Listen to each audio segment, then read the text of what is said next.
Welcome to Mark Noir Detectives.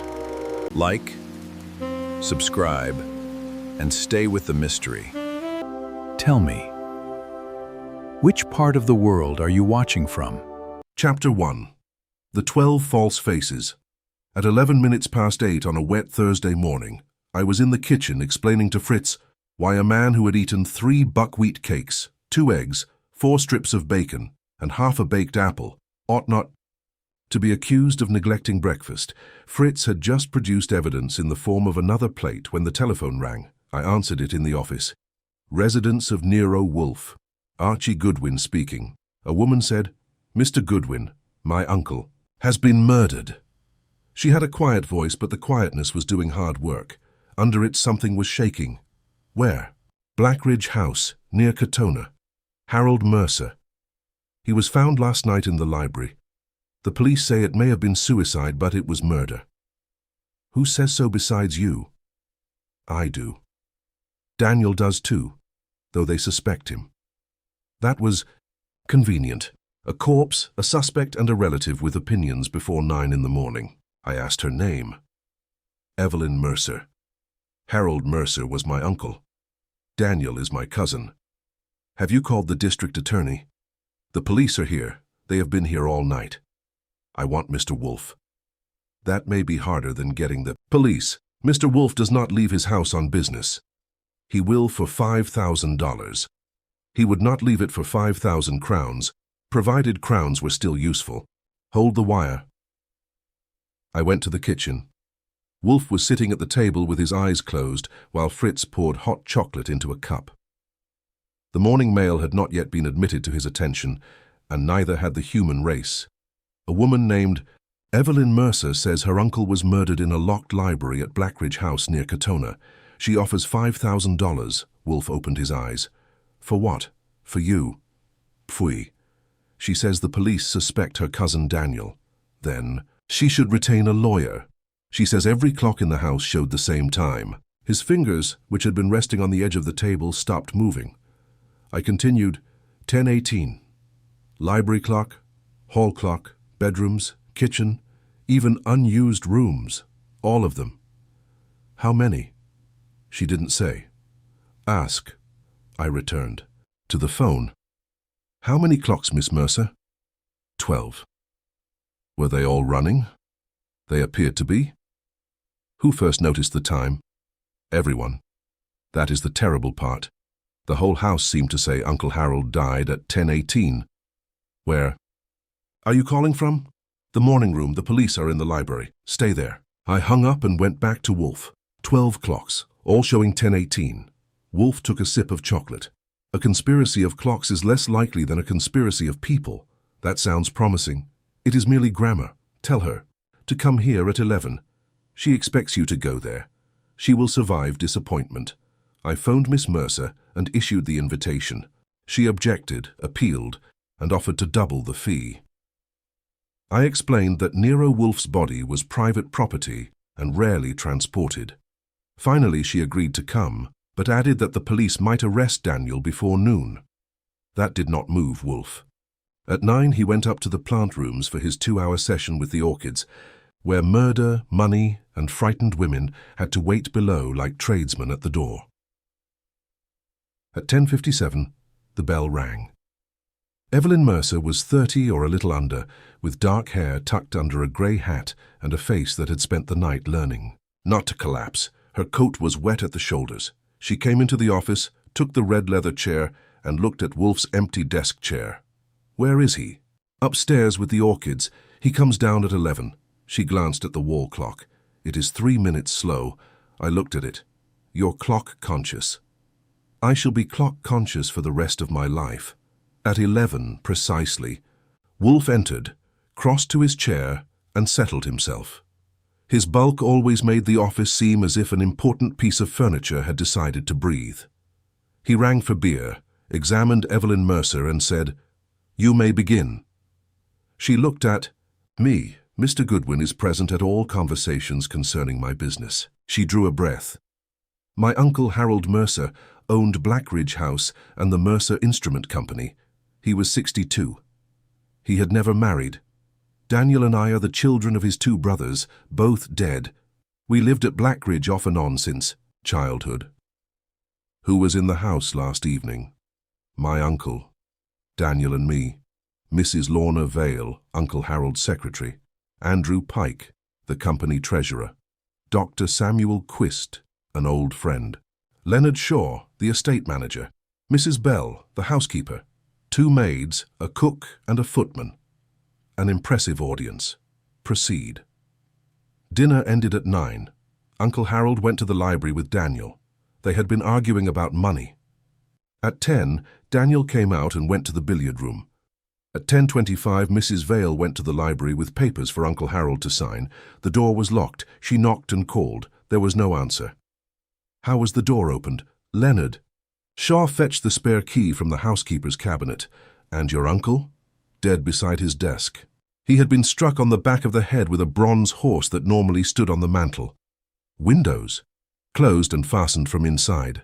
Other entrances? None. The library is on the ground floor. The chimney is too narrow. Who had the library key? Uncle Harold. It was in his pocket. Wolfe's eyes narrowed a fraction. The door had been locked from within. So it appeared. Yet a spare key existed. Yes. Then the phrase, locked room, has already been overworked. Fritz entered with beer. Wolfe watched. The foam settle poured and waited until the glass was properly filled. What established 10:18 as the time of death? The library clock had stopped at 10:18. Stopped because it had fallen from the mantel during the struggle. And the other 11 clocks. They all showed 10:18 when the body was found. Stopped? She hesitated. Some were ticking. Ah. That is why I called you. At first, no one thought anything of it. We were too shocked. Then Archie's point, the one I mentioned on the telephone, occurred to me. There is a little clock in the blue guest room. That room has been closed since September. It also showed 10:18. So did the clock in the linen room. So did the one in the old nursery. Were all the clocks accurate earlier in the evening? I cannot say. Mrs. Bell says the hall clock struck 9 during dinner. Daniel says the billiard room clock showed 10:03 when he entered. Daniel's statement assists Daniel. I know. What does he claim happened in the library? Uncle Harold accused him of stealing company funds. Daniel denied it. They quarreled. Uncle Harold told him he would alter his will in the morning and leave Daniel nothing. Daniel says he left at 10. And remained in the billiard room? Yes. Alone? For most of the time. Andrew Pike entered at 10:15 and stayed 5 minutes. At least he says it was 10:15. According to what clock? The billiard room clock. I grinned. One of the 12 witnesses. Evelyn turned to me. You see it. I see that clocks make excellent witnesses because nobody can cross-examine them. Wolfe drank beer. Why do the police suspect Daniel? The quarrel. The threat about the will. His fingerprints are on the bronze horse.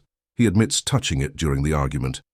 There is also blood on the cuff of his dinner jacket. Whose blood? My uncle's. How does Daniel explain it? He says Uncle Harold cut his finger opening a letter before dinner and Daniel helped bind it. Was the finger cut? Yes. Then the blood proves less than the police desire. What of the alleged theft? Andrew Pike found a shortage. Of $40,000 in a private company account. The withdrawals were approved with Daniel's access code. Could another person use it? Possibly. Uncle Harold believed Daniel had. Do you? No. You are fond of him. He is my cousin. That is not an answer. She looked at Wolfe steadily. I intend to marry him. There it was. $5,000 had acquired a shape. Wolfe leaned back and closed his eyes. What did Harold Mercer manufacture? Precision timing instruments, industrial clocks, laboratory timers, control mechanisms. He began with clock parts, looked at Wolfe. He did not look at me, but I knew that fact had gone into storage. Who maintains the clocks at Blackridge House? He asked. Uncle Harold did. He was obsessed with them. Every Sunday morning he wound and checked all 12. Himself. Were they connected electrically? No. They are mechanical. Different makes, different ages. All 12 altered independently. Yes. Who could enter the unused rooms? Anyone in the house.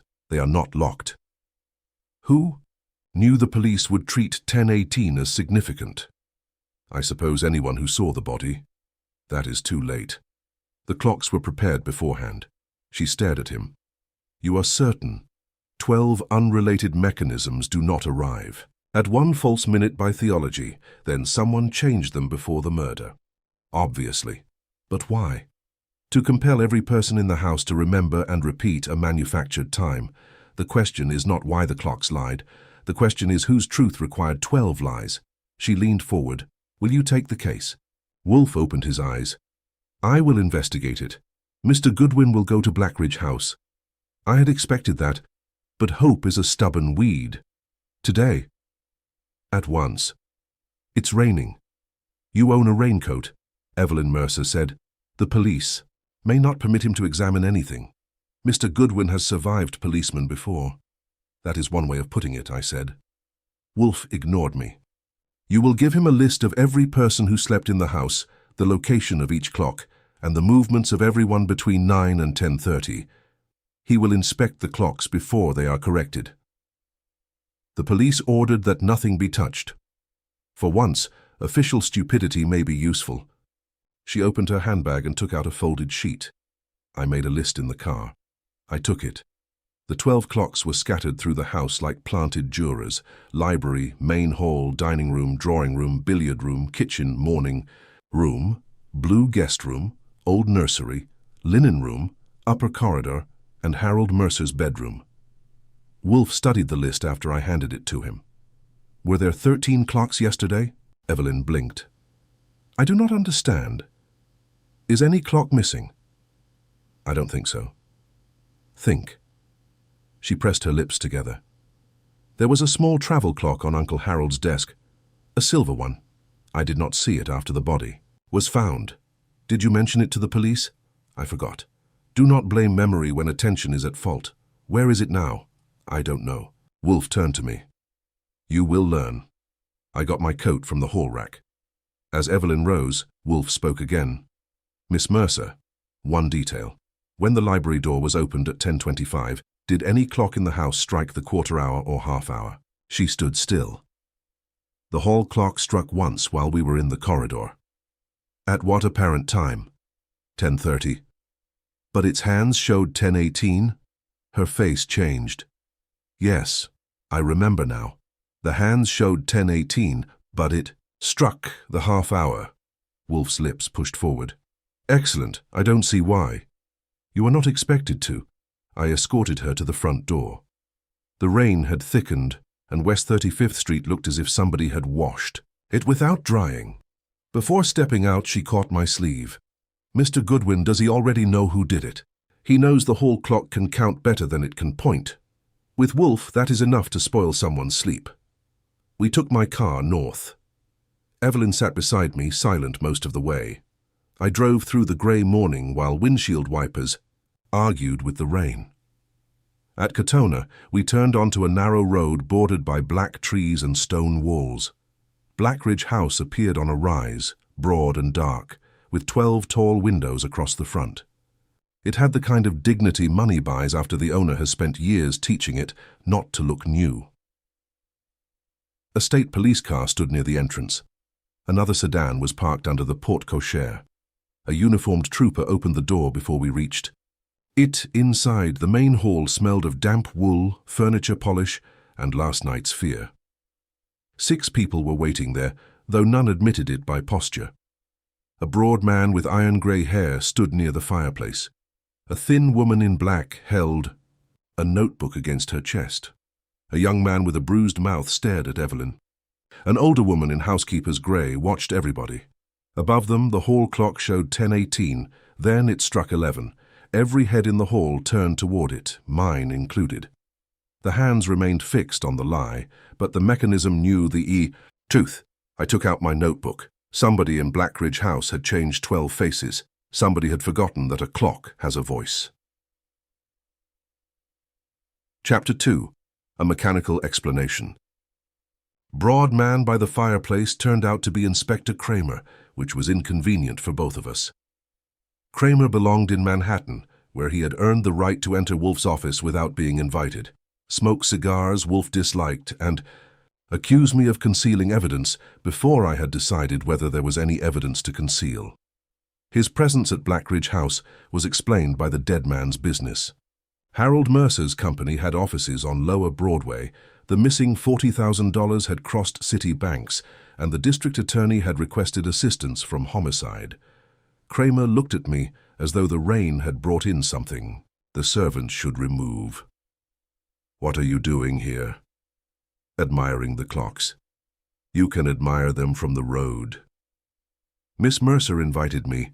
Wolfe has been retained." His expression became more personal. "Of course he has." The young man with the bruised mouth came toward Evelyn. He was tall and lean, perhaps 30, with dark hair that had suffered from repeated handling.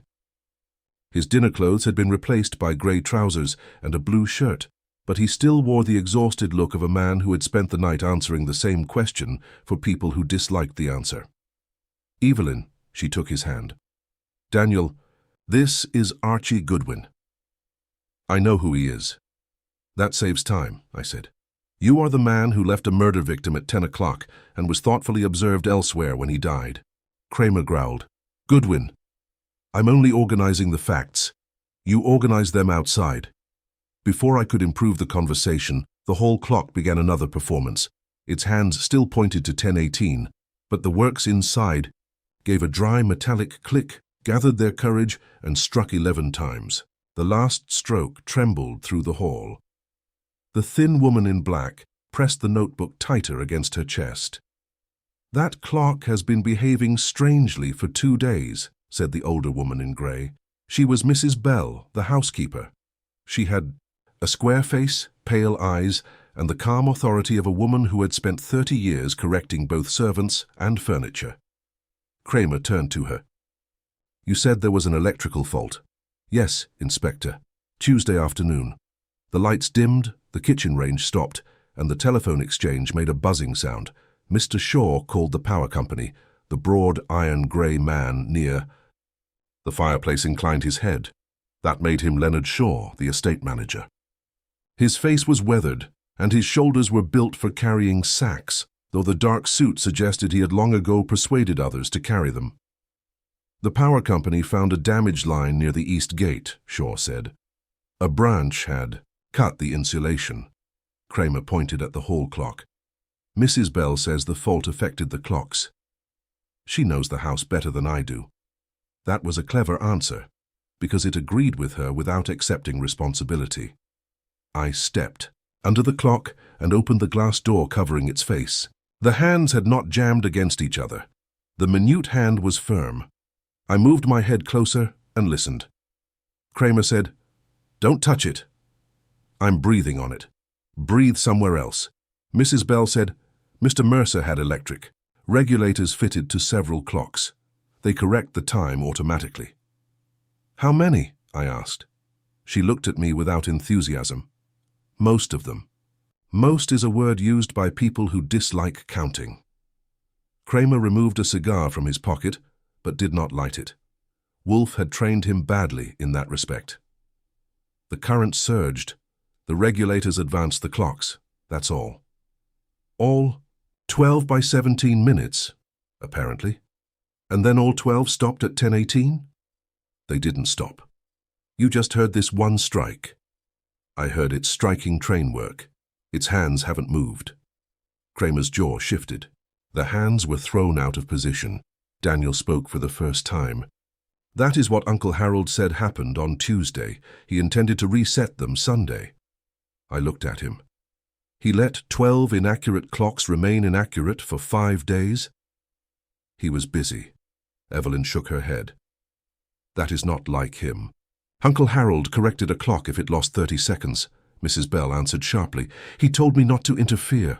There was enough edge in her voice to cut paper. Kramer turned on Evelyn. "Your uncle told the housekeeper the fault affected the clocks. Mr. Shaw confirms there was a power failure. Your cousin confirms Mercer knew the clocks were fast. 3 people saw Daniel Mercer playing billiards when the clocks showed 10:18. The doctor puts death at approximately that time." "Which doctor?" I asked. The older man by the drawing-room door stepped forward. He had a narrow white beard, tired blue eyes, and hands that looked too delicate for anything less respectable than medicine. Samuel Quist. I examined Harold shortly after the door was opened. You fixed the time of death at 10:18. I estimated death had occurred within 10 minutes of discovery. The library clock had stopped at 10:18, which was consistent with the condition of the body. Did you know the clocks were fast? Not then. Kramer said, the actual time was 10:01, 17 minutes fast. That put Daniel in the library at exactly the wrong time. I looked at him. You said you left your uncle at 10. I did. According to which clock? The library clock. Then according to actual time you left at 9:43. He hesitated. I suppose so. When did you enter the billiard room? The clock there showed 10:03. Actual time, 9:46. Yes. Who saw you? Mrs. Vale came in first. Then Pike. Dr. Quist was there for a few minutes. The thin woman in black spoke. I entered the billiard room at 10:08 by its clock. Daniel was already there. She was Lorna Vale, Harold Mercer's secretary. She was around 40, with dark hair drawn back severely and a face composed of fine, worried lines. She looked efficient enough to file a thunderstorm alphabetically. How long did you stay? I asked. 4 or 5 minutes. I brought Daniel a memorandum his uncle wanted him to read. After they had quarreled? Yes. What was in it? Kramer cut in. You don't need to know. That usually means I do. It concerned the missing company funds, Lorna said. Mr. Mercer had written that Daniel must resign from the company by noon today or face criminal charges. Daniel's bruised mouth tightened. I asked, did you return to the library after delivering it? Went to the morning room and typed 2 letters. At 10:25 I took them to Mr. Mercer for signature. By the clock? Yes. So actual time was 10:08. Kramer jabbed his cigar at me, which means Mercer was dead before Daniel's witnesses saw him in the billiard room. Only if the clocks were 17 minutes fast all evening. They were. Even the ones without electricity. The hall got quiet. It was a good quiet, the kind that arrives when a chair is removed just before someone sits down. Kramer frowned. What? I took Evelyn's list from my pocket. 12 clocks. Mrs. Bell says an electrical fault made them run fast. I would like to see the old nursery clock, the blue guest room clock, and the brass carriage clock in Mercer's bedroom. Mrs. Bell said, Why? Because I enjoy travel. Kramer gave me a long look, then nodded at a state trooper. Go. With him. He touches nothing. We started upstairs. Mrs. Bell came too, not because she had been asked, but because the house belonged more to her than to the dead man or his heirs. The upper corridor was long and panelled in dark oak. At the far end stood a narrow table with a porcelain clock showing 10:18. Its pendulum moved steadily behind a little glass panel. Electric regulator? I asked. Mrs. Bell said, That one is connected through the wall. The blue guest room smelled of closed curtains and cold ashes. A gilt clock stood on the mantel. I examined the back without touching it. A cord ran from the case to an outlet behind a chair. One for Kramer, I said. The old nursery was across the corridor. Painted rabbits faded along the wallpaper. A wooden clock shaped like a cottage sat on a shelf, its hands at 10:18. 2 iron weights hung beneath it on chains. I pointed. Where does the electricity enter? Mrs. Bell's lips thinned. That one is wound. Then the surge must have climbed the chains. The trooper coughed into his hand. Mrs. Bell said, I may have been mistaken about that clock. Certainly. One mistake is natural. Let's collect the others. Harold Mercer's bedroom was at the front of the house. It was large, orderly, and without softness. The bed had been made. A dark suit hung from a valet stand.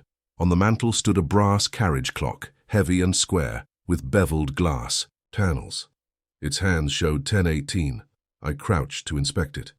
The trooper said, Don't touch. I remember. A small winding key lay beside the clock. There was no cord, no wire, no connection to anything, except gravity and human intention. Mrs. Bell stared at it as though the clock had betrayed her. "That is wound 2, I said. She recovered quickly. "Then perhaps Mr. Mercer reset it himself, after the fault. To the wrong time? He may have copied one of the electric clocks. Harold Mercer, maker of precision instruments, copied an inaccurate clock and set his personal carriage clock 17 minutes fast. He was under strain. So is Inspector Kramer, but he still knows which end of a cigar to light." We went back downstairs. Kramer was in the library. The body had been removed, but its absence had not improved the room. A dark stain remained on the carpet beside the desk. The bronze horse rested in a cardboard evidence tray. One window faced a wet lawn. The other overlooked a stone terrace. The mantel clock lay on its side, its glass cracked, its hands frozen at 10:18. Andrew Pike stood near the bookshelves. He was short, neatly dressed, and smooth in every visible respect. His small mustache looked measured with a ruler. As company treasurer, he had discovered the missing money and therefore possessed the useful innocence of the man who reports a fire while holding the alarm bell. Kramer asked, "Well?" "The nursery clock uses hanging weights," I said. "The brass carriage clock in Mercer's bedroom is wound by hand. Neither was connected to the power line. Both show 10:18. Mrs. Bell said, "Mr. Mercer could have adjusted them." Kramer's eyes went to her. "You told me the electrical fault caused it. I assumed it did. Did Mercer tell you that?" "He said the clocks were wrong after the fault. All 12. I thought so." There are moments when a false explanation does not collapse. It merely loses a button and tries to keep its coat closed. I went to the library mantel. The fallen clock had a rectangular case of dark wood. Its rear panel was hanging open. "What made it stop?" I asked. Dr. Quist said, "The impact, presumably. The glass is cracked, but the balance wheel looks intact." Kramer moved closer. "You a clockmaker now?" "I took a course during lunch. I looked through the open rear panel. A narrow strip of folded paper had been pushed between 2 brass wheels. The gears had bitten into it and stopped. I pointed without touching. That helped." Kramer bent down. The state trooper joined him. Using tweezers from the evidence kit, Kramer drew out the paper strip. It was cream-colored and thick. One side carried part of a typed sentence, "Transfer shall be entered under." The other side showed a smear of blue ink. Lorna Vale made a small sound. Kramer turned. "Recognize it?" "It appears to be from company stationery." "Who put it in the clock?" "I have no idea." Daniel came to the doorway. "Uncle Harold would never do that." "Someone did," I said. "The clock did not stop because it fell. It was stopped first at 10:18 with a strip of paper. Then it was knocked from the mantel to make the stop time look accidental." Kramer's face darkened. "That doesn't clear Daniel." "I didn't say it did. He was in this room earlier. He could have prepared the clock." Daniel said, "I didn't." Kramer swung toward him. "Save it." Andrew Pike spoke quietly. "Inspector, if the clocks were deliberately altered, the billiard room observations prove very little. They prove Daniel was there when 3 people saw him. At a time no one can establish." That was the first sensible thing Pike had said, which made me wonder why he had chosen that moment to say it. I used the library telephone to call West 35th Street. Fritz answered and transferred me to the office. Wolfe's voice arrived with its usual suggestion that the telephone was an offensive device for carrying interruptions. Report. I gave him the cast, the electrical fault, the 17-minute error, Daniel's 3 witnesses, the wind-up nursery clock, the brass carriage clock, the striking hall clock, and the strip of stationery jammed in the library mechanism. He listened, without comment until I finished. Then he asked, "Who supplied the explanation of 17 minutes?" "Mrs. Bell." "Her source?" "She says Mercer remarked that the clocks were wrong after Tuesday's power fault." "Who calculated the precise error?" "Kramer, apparently. He compared the house clocks with his watch." "That does not answer me. At what time were they compared?" "After the body was found. Then the statement that they had run 17 minutes fast is unsupported. Their hands displayed a time 17 minutes ahead of the actual time at one particular moment. That is not the same thing. I leaned against the desk. I suspected a mechanical failure. You suspected? Nonsense, only temporarily. 12 clocks of different construction do not develop an identical fault. The proposition is grotesque. Kramer likes it. Mr. Kramer often embraces a conclusion because he is tired of standing. I glanced across the room. Kramer was watching me. Wolfe continued. You said the hall clock's hands showed 10:18 while it struck 11. Correct. Therefore, its timekeeping train continued to measure actual time while its hands had been shifted independently. The clock did not run fast. Its face was falsified. And the library clock was deliberately stopped. Yes. One clock was silenced. Others were given false faces. The killer did not manufacture 17 minutes. He manufactured 10:18. I lowered my voice. Daniel has witnesses who saw him in the billiard room when the clocks showed 10:18. Exactly. An alibi built upon a displayed minute, not an actual one. You think the clocks were changed to protect Daniel? I think they were changed to protect someone. Whether Daniel Mercer is that person remains to be learned. What next? Find the missing silver travel clock. It may be the only clock in the house that was not persuaded to lie. The line clicked dead. I returned the receiver to its cradle. Kramer said, "What did Wolfe say?" "He sends his affection." "What did he say about the clocks?" "That an electrical fault cannot affect two wind-up clocks and a brass carriage clock." "I already know that." "You know it now." His eyes hardened, but before he could choose between arresting me and eating his cigar, a uniformed trooper entered from the hall carrying a small silver object inside a clear evidence bag. "We found this in the greenhouse rubbish bin. It's you." Was a travel clock, no larger than a cigarette case. Its crystal was smashed, and one hand was bent. The other hand still pointed to 9:56. Daniel stared at it. Lorna Vale gripped the back of a chair. Mrs. Bell's careful calm finally cracked. Kramer looked at me. "Ask your genius what that means." I looked at the silver clock, then at the 12 false faces surrounding us. "It means," I said, "somebody missed one." Chapter 3. The missing 17 minutes. The man who came through the library door behind the trooper was carrying a black case and an expression that suggested the world had disappointed him before breakfast. He was Dr. Caleb Baxter, the county medical examiner. He was short, compact, and clean-shaven, with rimless spectacles and a forehead that had surrendered most of its hair but none of its authority. Dr. Quist moved aside when Baxter entered, which told me more about their professional relationship than an exchange of credentials would have. Baxter nodded to Kramer. "I have completed the preliminary examination." Kramer pointed to the silver travel clock in the evidence bag. "Before you start, look at this. Found in the greenhouse rubbish." Baxter glanced at it. "I examine bodies, Inspector, not clocks.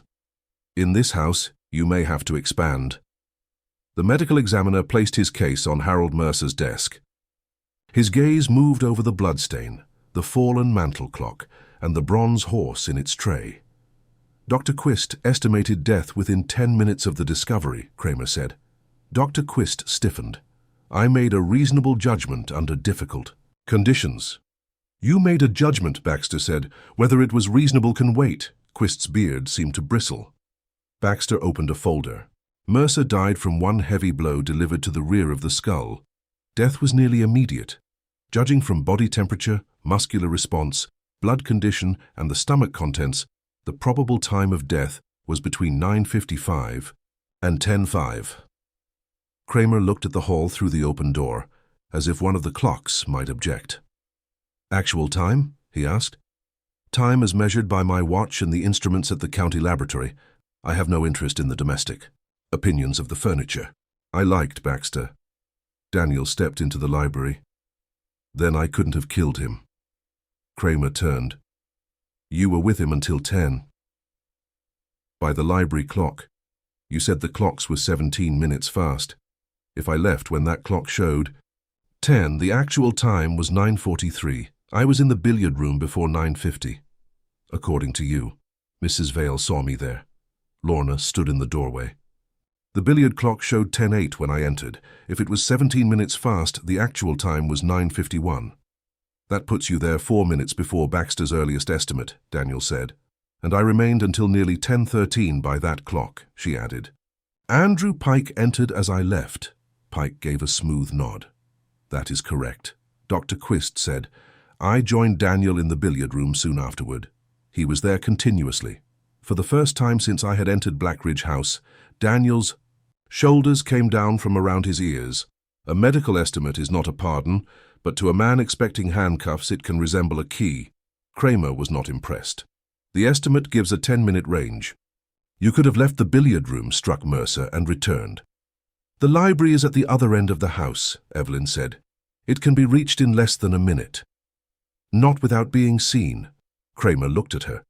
This house has enough passages, rooms and doors to hide a cavalry unit. I took the evidence bag from the trooper and held the silver travel clock near the light. Its crystal was shattered inward. The minute hand was bent against the dial at 56 minutes past the hour. The hour hand rested near 10. Where exactly? Was it found, I asked. In a rubbish bin behind the greenhouse, the trooper said. Under dead leaves and broken flower pots. Was the bin covered? With a wooden lid, wet inside? The leaves on top were damp. The clock was dry. So it was put there before the rain got heavy or after the lid was closed. Kramer took the bag from me. It could have been broken days ago. Evelyn shook her head. It was on Uncle Harold's desk yesterday afternoon. I saw it at 4. Was it running? Yes. He used it when he dictated. He said the library clock had become unreliable. That was a useful sentence. Several people recognized it at once. Kramer asked, Who knew that? I did. Mrs. Vale probably did. Lorna nodded. Mr. Mercer complained about the library clock on Wednesday. Pike said, he mentioned the trouble at the office. Daniel? Kramer asked. Daniel rubbed his jaw. I knew he had been checking the clocks. Mrs. Bell? The housekeeper's face had regained its careful stillness. Mr. Mercer discussed household matters with me. That covered everything from a squeaking hinge to homicide. I asked Evelyn, when you saw the travel clock at 4, what time did it show? She frowned. A few minutes after 4. Did it agree with your watch? I believe so. You are certain? No. I had no reason to compare them. Kramer grunted. Then it proves nothing. It proves someone carried it from the library to the greenhouse and smashed it, I said. People rarely throw away working silver clocks during a murder by accident. Andrew Pike moved closer to the desk. Why would the killer destroy it? Because it showed the actual time. Daniel looked at the evidence bag. 9:56. Possibly, I said. The blow that smashed the crystal may have stopped it. Kramer's eyes narrowed. Or somebody set it to 9:56 before breaking it. That would be a second manufactured time. Murderers are busy people, but this one appears devoted to horology. Dr. Baxter closed his folder. The injury is consistent with death at 9:56. That sentence settled in the room. Lorna Vale sat down abruptly in a library chair. Kramer asked Baxter, Can you narrow it further? I have already narrowed it more than nature approves. Between 9:55 and 10:05, anyone who gives you a minute is selling confidence by the yard. He picked up his case and left. Kramer sent the trooper to locate Leonard Shaw. Then began placing people according to actual time. He used his notebook, a pencil, and the expression of a man assembling a machine from parts supplied by liars. If all 12 clocks had been 17 minutes fast, the evening looked simple.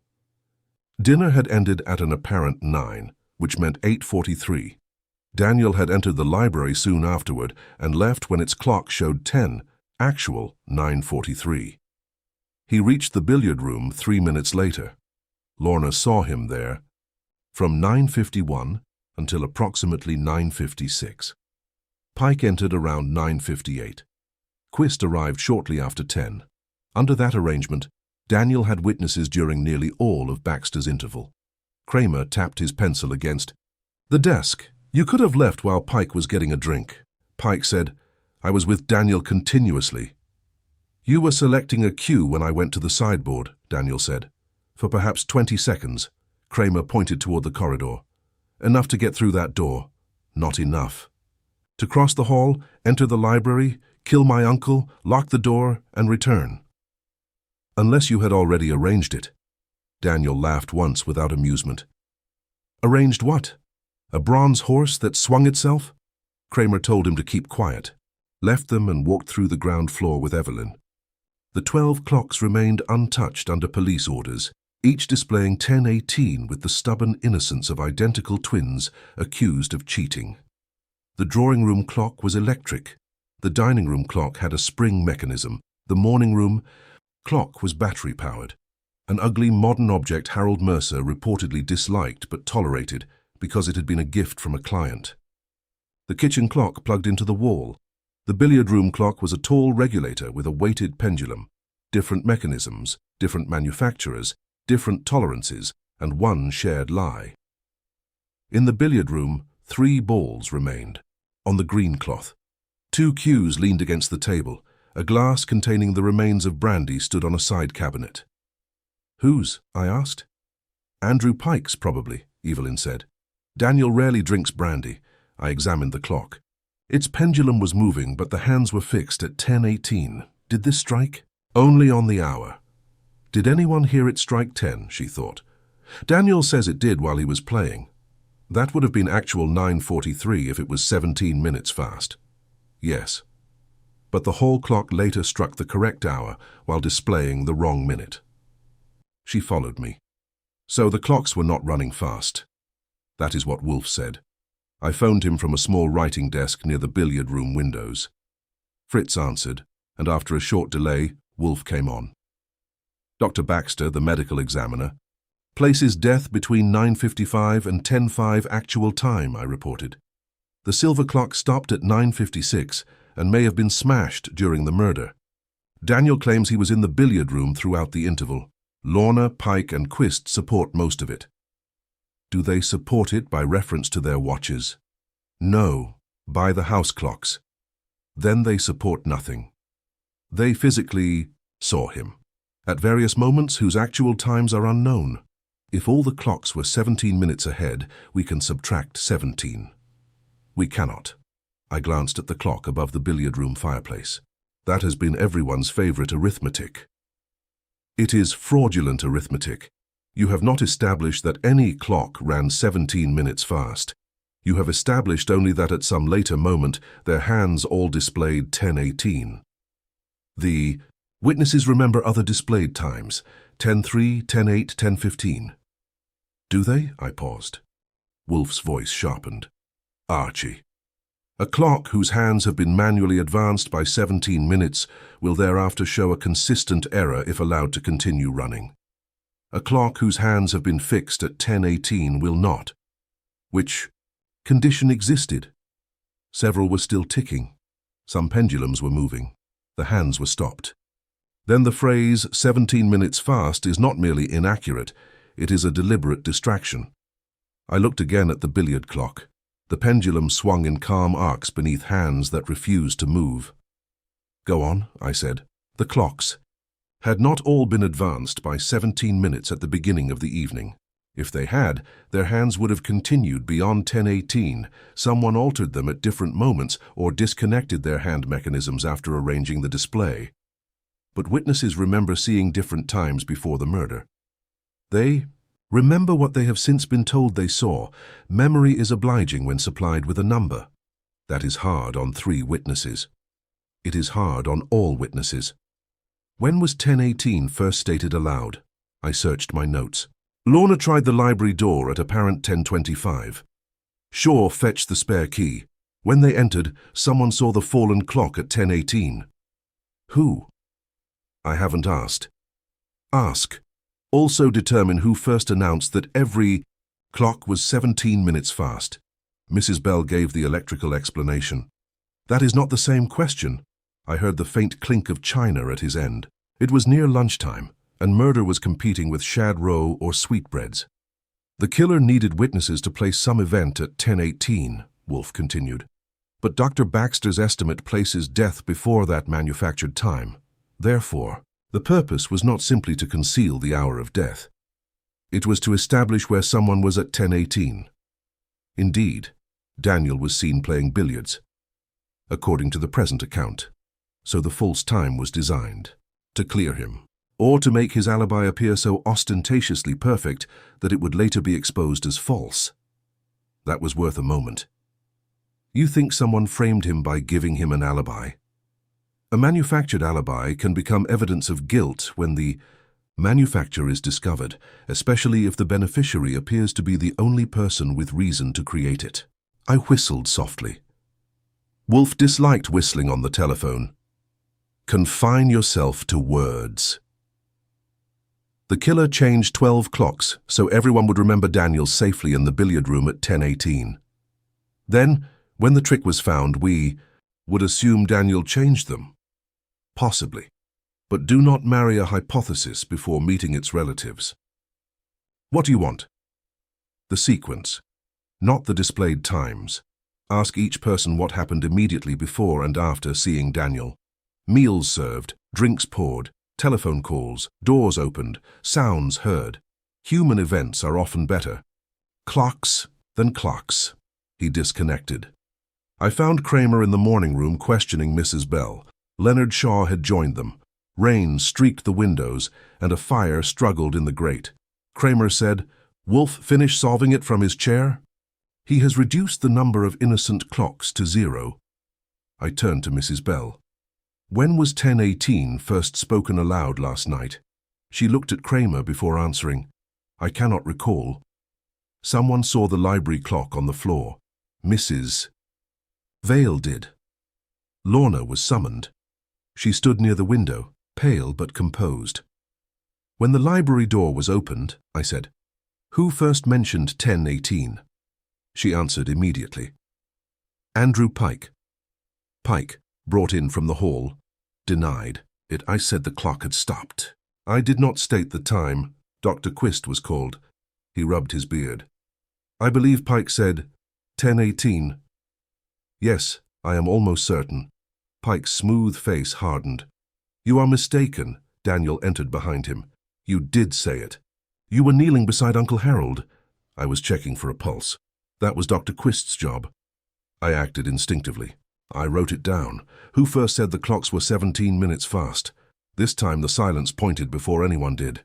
Mrs. Bell said, Mr. Pike compared the hall clock with his wristwatch. Pike turned on her. You told us about the tower fault. After you said the difference was 17 minutes, Kramer stared at Pike's left wrist. It was bare. Where is your watch? Pike's hand moved involuntarily toward his coat cuff. At my home. You wore one last night? I believe so, Daniel said. You always wear one. Pike looked from face to face. The clasp broke. I put it in my room. Kramer sent a trooper upstairs. The watch was not in Pike's room. That did not make him a murderer, but it changed the air around him.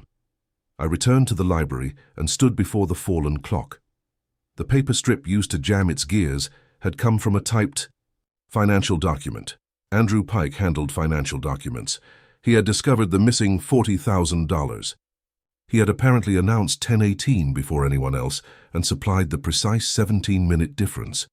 It was a handsome collection of facts, almost too handsome. Evelyn came in quietly. Do you think Mr. Pike killed him? I think. Mr. Pike knows more about 17 minutes than he has admitted. Then Daniel is innocent. One conclusion at a time, she looked at the dark stain beside the desk. Uncle Harold accused Daniel because of the missing money. If Mr. Pike stole it, he had a reason to kill him. And a reason to make Daniel look guilty. Outside, the rain had softened. Somewhere in the house, a clock struck the quarter hour. I checked my watch. It was 12:07. The sound had come 7 minutes early. I went into the hall. The great clock still showed 10:18, but its mechanism had struck 12:15. Leonard Shaw was standing beneath it. He saw my expression and said, The striking train has been erratic since Tuesday. According to whom? Mrs. Bell. She had followed us from the morning room. That clock has needed repair for months, she said. I opened the lower cabinet and looked at the pendulum. Fixed to its rod was a small brass regulating nut. Fresh scratches shone around it. Someone had recently turned it with a tool. On the cabinet floor lay a tiny curl of blue-painted metal. I picked it up with my handkerchief. Shaw's estate keys hung from his belt. Among them was a small blue clock key with chipped paint. He noticed where I was looking and covered the keys with his hand. Mrs. Bell noticed too. For 1 second, they looked at each other. It was not the look of two innocent people surprised by a coincidence. It was recognition, warning, and fear packed into a single glance. Kramer came into the hall. "What have you got?" I held up the blue metal shaving. "Not 17 missing minutes," I said. "Something better. A person who knew how to make a clock tell two different lies." Above us, the hands remained at 10:18. Inside the case, the mechanism continued counting toward the truth. Chapter 4. The servant's contradiction at 1:20 that afternoon. Blackridge House had 3 kinds of people in it. There were policemen who believed they had facts, suspects who believed the policeman had none, and servants who believed silence was the only respectable occupation left. I was looking for a 4th kind. Clara Wells was 19, fair-haired, and thin enough to disappear behind the silver coffee tray she was polishing in the servants' pantry. She had been one of the 2 maids in the house on the night Harold Mercer died. According to Kramer's notes, she had carried coffee to the drawing room after dinner, gone upstairs to turn down the beds, and seen nothing useful. Kramer had accepted that. I had learned not to accept anything described as useless until I had inspected it. Mrs. Bell stood beside Clara with her arms folded. "The girl has already been questioned." That was before we found out the clocks had joined organized crime. "She has duties. So do I." Clara kept rubbing the tray, though one portion had become bright enough to signal ships. I pulled out a chair and sat across from her. "Let's avoid clocks," I said. "Tell me about the coffee." She looked at Mrs. Bell. I said, "Mrs. Bell can stay, but she cannot answer for you unless she also carried the tray." Mrs. Bell's pale eyes cooled. Clara put down the cloth. "Cook made it after dinner." "What kind?" "Coffee." "That narrows it." "Who ordered it?" "Mrs. Vale asked for a pot in the drawing room. Mr. Pike wanted brandy instead." "Who was in the drawing room?" "Miss Mercer, Mrs. Vale, and Dr. Quist. Mr. Pike came in later." "What did you do before carrying the tray?" "I took cups from the pantry cabinet. Then I waited for Cook to finish the pot." "Anything happen while you waited?" She shook her head. Mrs. Bell said, "You see?" I see a head moving. I'm waiting for words. Clara's fingers tightened around the cloth. I tried another road. "Was the house quiet?" "Yes, sir. You heard nothing." The rain had started. The wind was against the kitchen windows. "Any doors?" "No." "Voices?" "No." "Clocks." That got her. Her eyes went to Mrs. Bell again, and Mrs. Bell's chin moved perhaps half an inch. It could have meant nothing. It could also have meant keep quiet. I leaned forward. "What did you hear, Clara?" "The library clock." Mrs. Bell spoke sharply. "You were in the pantry. You could not hear the library clock from there." I had gone into the east passage for the cream jug. Mrs. Bell's mouth closed. I asked, "What did the clock do?" "It struck 10. "How many times?" 10. "You counted?" "I always counted." "The library clock has a softer note than the hall clock. Mr. Mercer said it was made in Boston before the war." "Which war?" "I don't know, sir. That was Harold Mercer's kind of information. Precise where it did not matter and useless where it did." "When did it strike 10?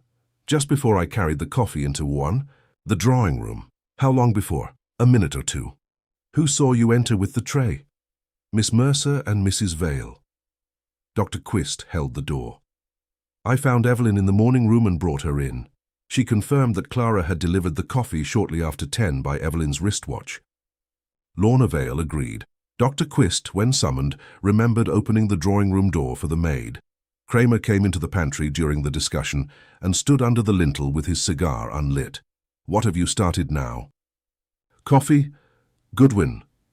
Clara heard the library clock strike 10 immediately before carrying coffee to the drawing room. Evelyn's wristwatch said a little after 10. Kramer looked at Clara. "Why didn't you tell me?" she swallowed. "You asked whether I saw anyone near the library." "I asked what you heard. You asked if I heard an argument or a blow." Mrs. Bell said. The girl was frightened and confused. Clara's eyes flashed. "I was not confused. It was the first strong thing she had said. Kramer entered the room. "You are certain it was the library clock?" "Yes, Inspector. The library is 2 corridors away. I know its sound. I dust it every morning. Could it have been—" "The hall clock. The hall clock is louder. It sounds deep. The library clock chimes before it strikes." "How many strokes?"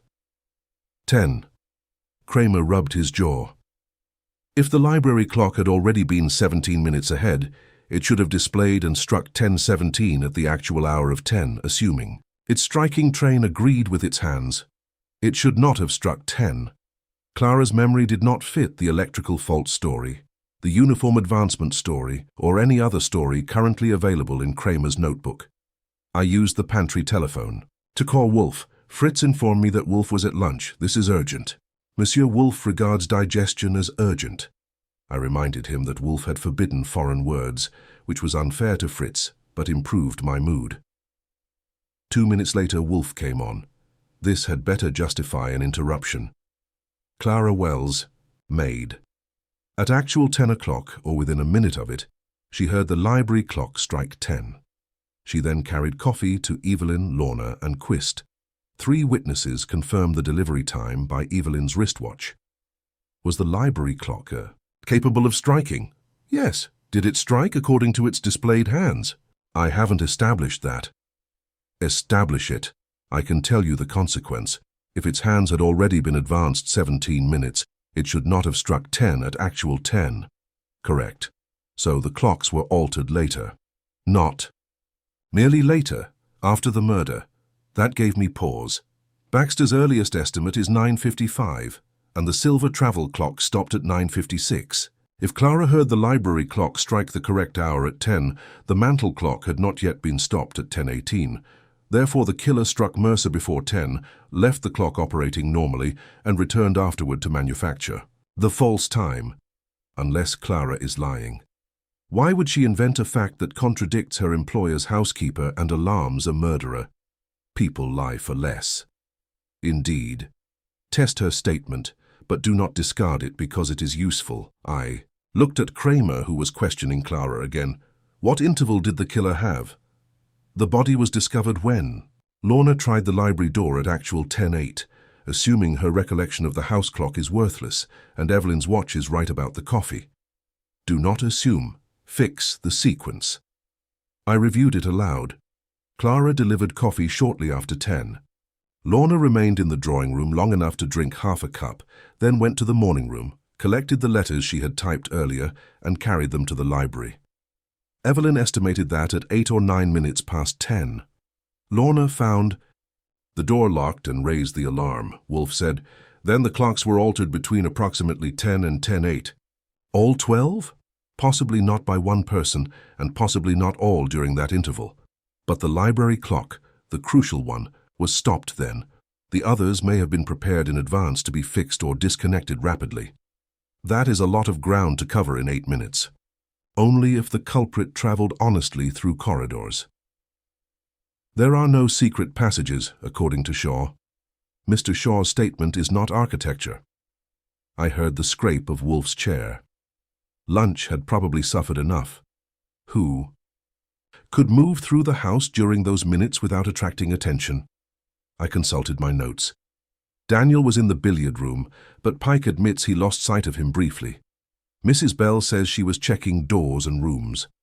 Leonard Shaw claims he was outside near the generator shed. Pike was in the billiard room with Daniel. Quist, Evelyn, and Lorna were together when the coffee came. You have omitted someone. I gave you everyone. Earlier you mentioned Harold Mercer's business affairs, who was his partner before the company became incorporated. That was Wolfe. He could take a fact I had tossed into a report and keep it polished while I forgot owning it. Samuel Kent, I said. Mercer's original partner. Kent still owns a large block of shares, but he wasn't on Evelyn's list. Why? Because he supposedly left the house before dinner. Supposedly? I opened the folder Kramer had left on a pantry shelf. Samuel Kent's statement was clipped near the back. He had visited Mercer at 6:30 to discuss the sale of his shares, quarreled with him, and departed at 7:40. Shaw says he drove Kent to the station. Did Kent board a train? I don't know. Learn. Also learn whether he had access to the house. Wolfe, your narrowing has widened. On the contrary, before Clara spoke, anyone could have prepared the clocks during the afternoon. Now the essential act occurred after 10. Limit yourself to those who could reach the library and control the house during 8 minutes. You have Daniel, Mrs. Bell, and a man who supposedly wasn't here. Mr. Kent's absence has been asserted, not proved. What about Pike? Observed in the billiard room for most of the interval. Most? Do not pounce on a crumb merely because it moves. Confirm it. He hung up. Kramer had finished with Clara. He did not look pleased. What did Wolfe say? That the library clock was altered after the murder and before the body was found. Kramer grunted. I got that without him. He also wants Samuel Kent. Why? Because Kent quarreled with Mercer, had business access, and may not have boarded his train. Kramer stared at me, then called to a trooper. Check the station. Ticket agent, conductor, porter, anyone who saw Kent leave. Mrs. Bell said, Mr. Kent left this house before 8. You saw him go? I asked. Mr. Shaw drove him. Did you see the car leave? Yes. Did you see Kent inside it? Her pause lasted 1 beat too long. I saw Mr. Shaw escort him out. That was not the question. She turned her cold eyes on me. I assumed he entered the car. The hall clock struck twice. My watch said 1:38. It had lost track of its own performance entirely. We went to the library. Kramer had the mantel clock placed upright on a cloth while a police technician examined it. The technician was a narrow man named Harris who wore magnifying lenses that made him look like an insect with government authority. He turned the minute hand carefully. The striking train and the time train are separate, Harris said. The paper stopped the time gears, but the chime mechanism had already been disengaged manually. When? Kramer asked. Can't tell exactly. Recently. There are fresh tool marks on the locking lever. So Clara could have heard it strike 10 before someone disengaged it, I said. Harris nodded. After that, the hands could be moved to 10:18 without making it strike. There it was, neat enough to serve on a plate.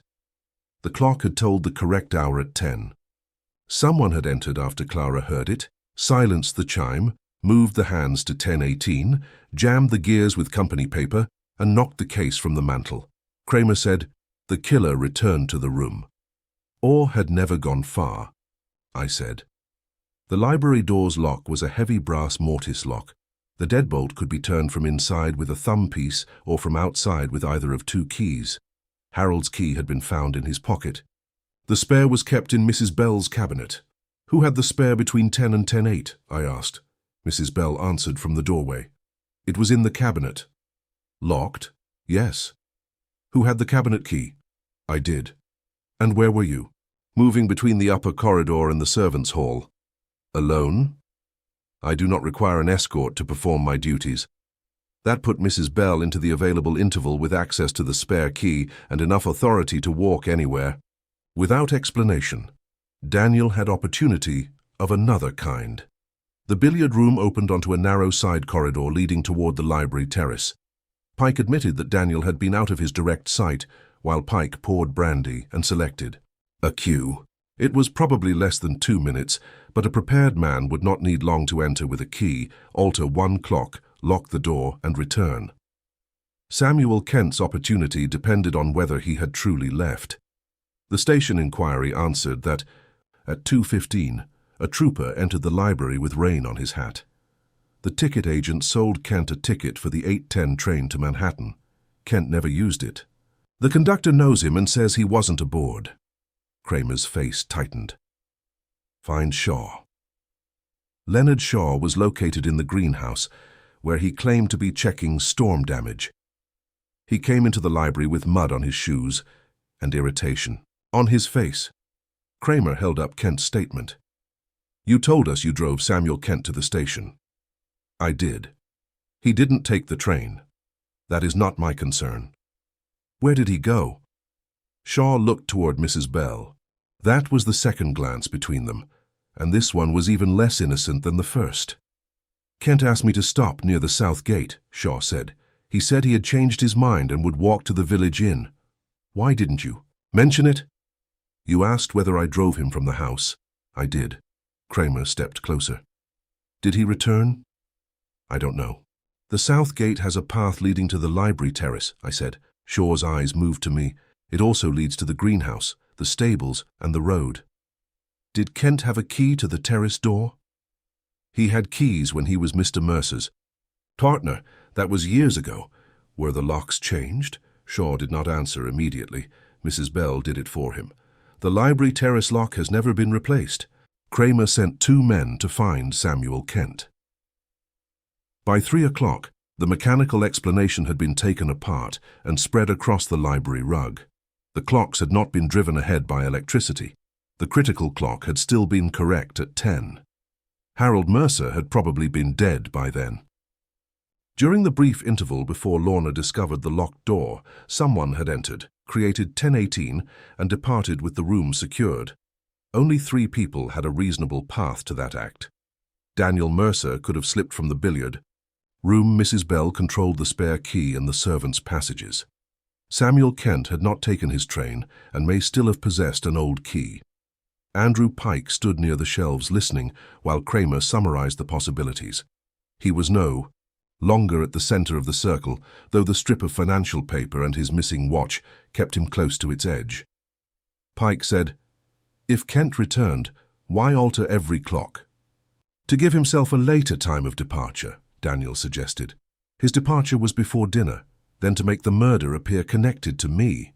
Mrs. Bell spoke with quiet contempt.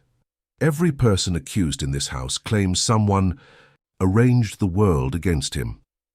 I looked at her. "Not the world. 12 clocks. A smaller job." Kramer ordered Daniel confined to the billiard room.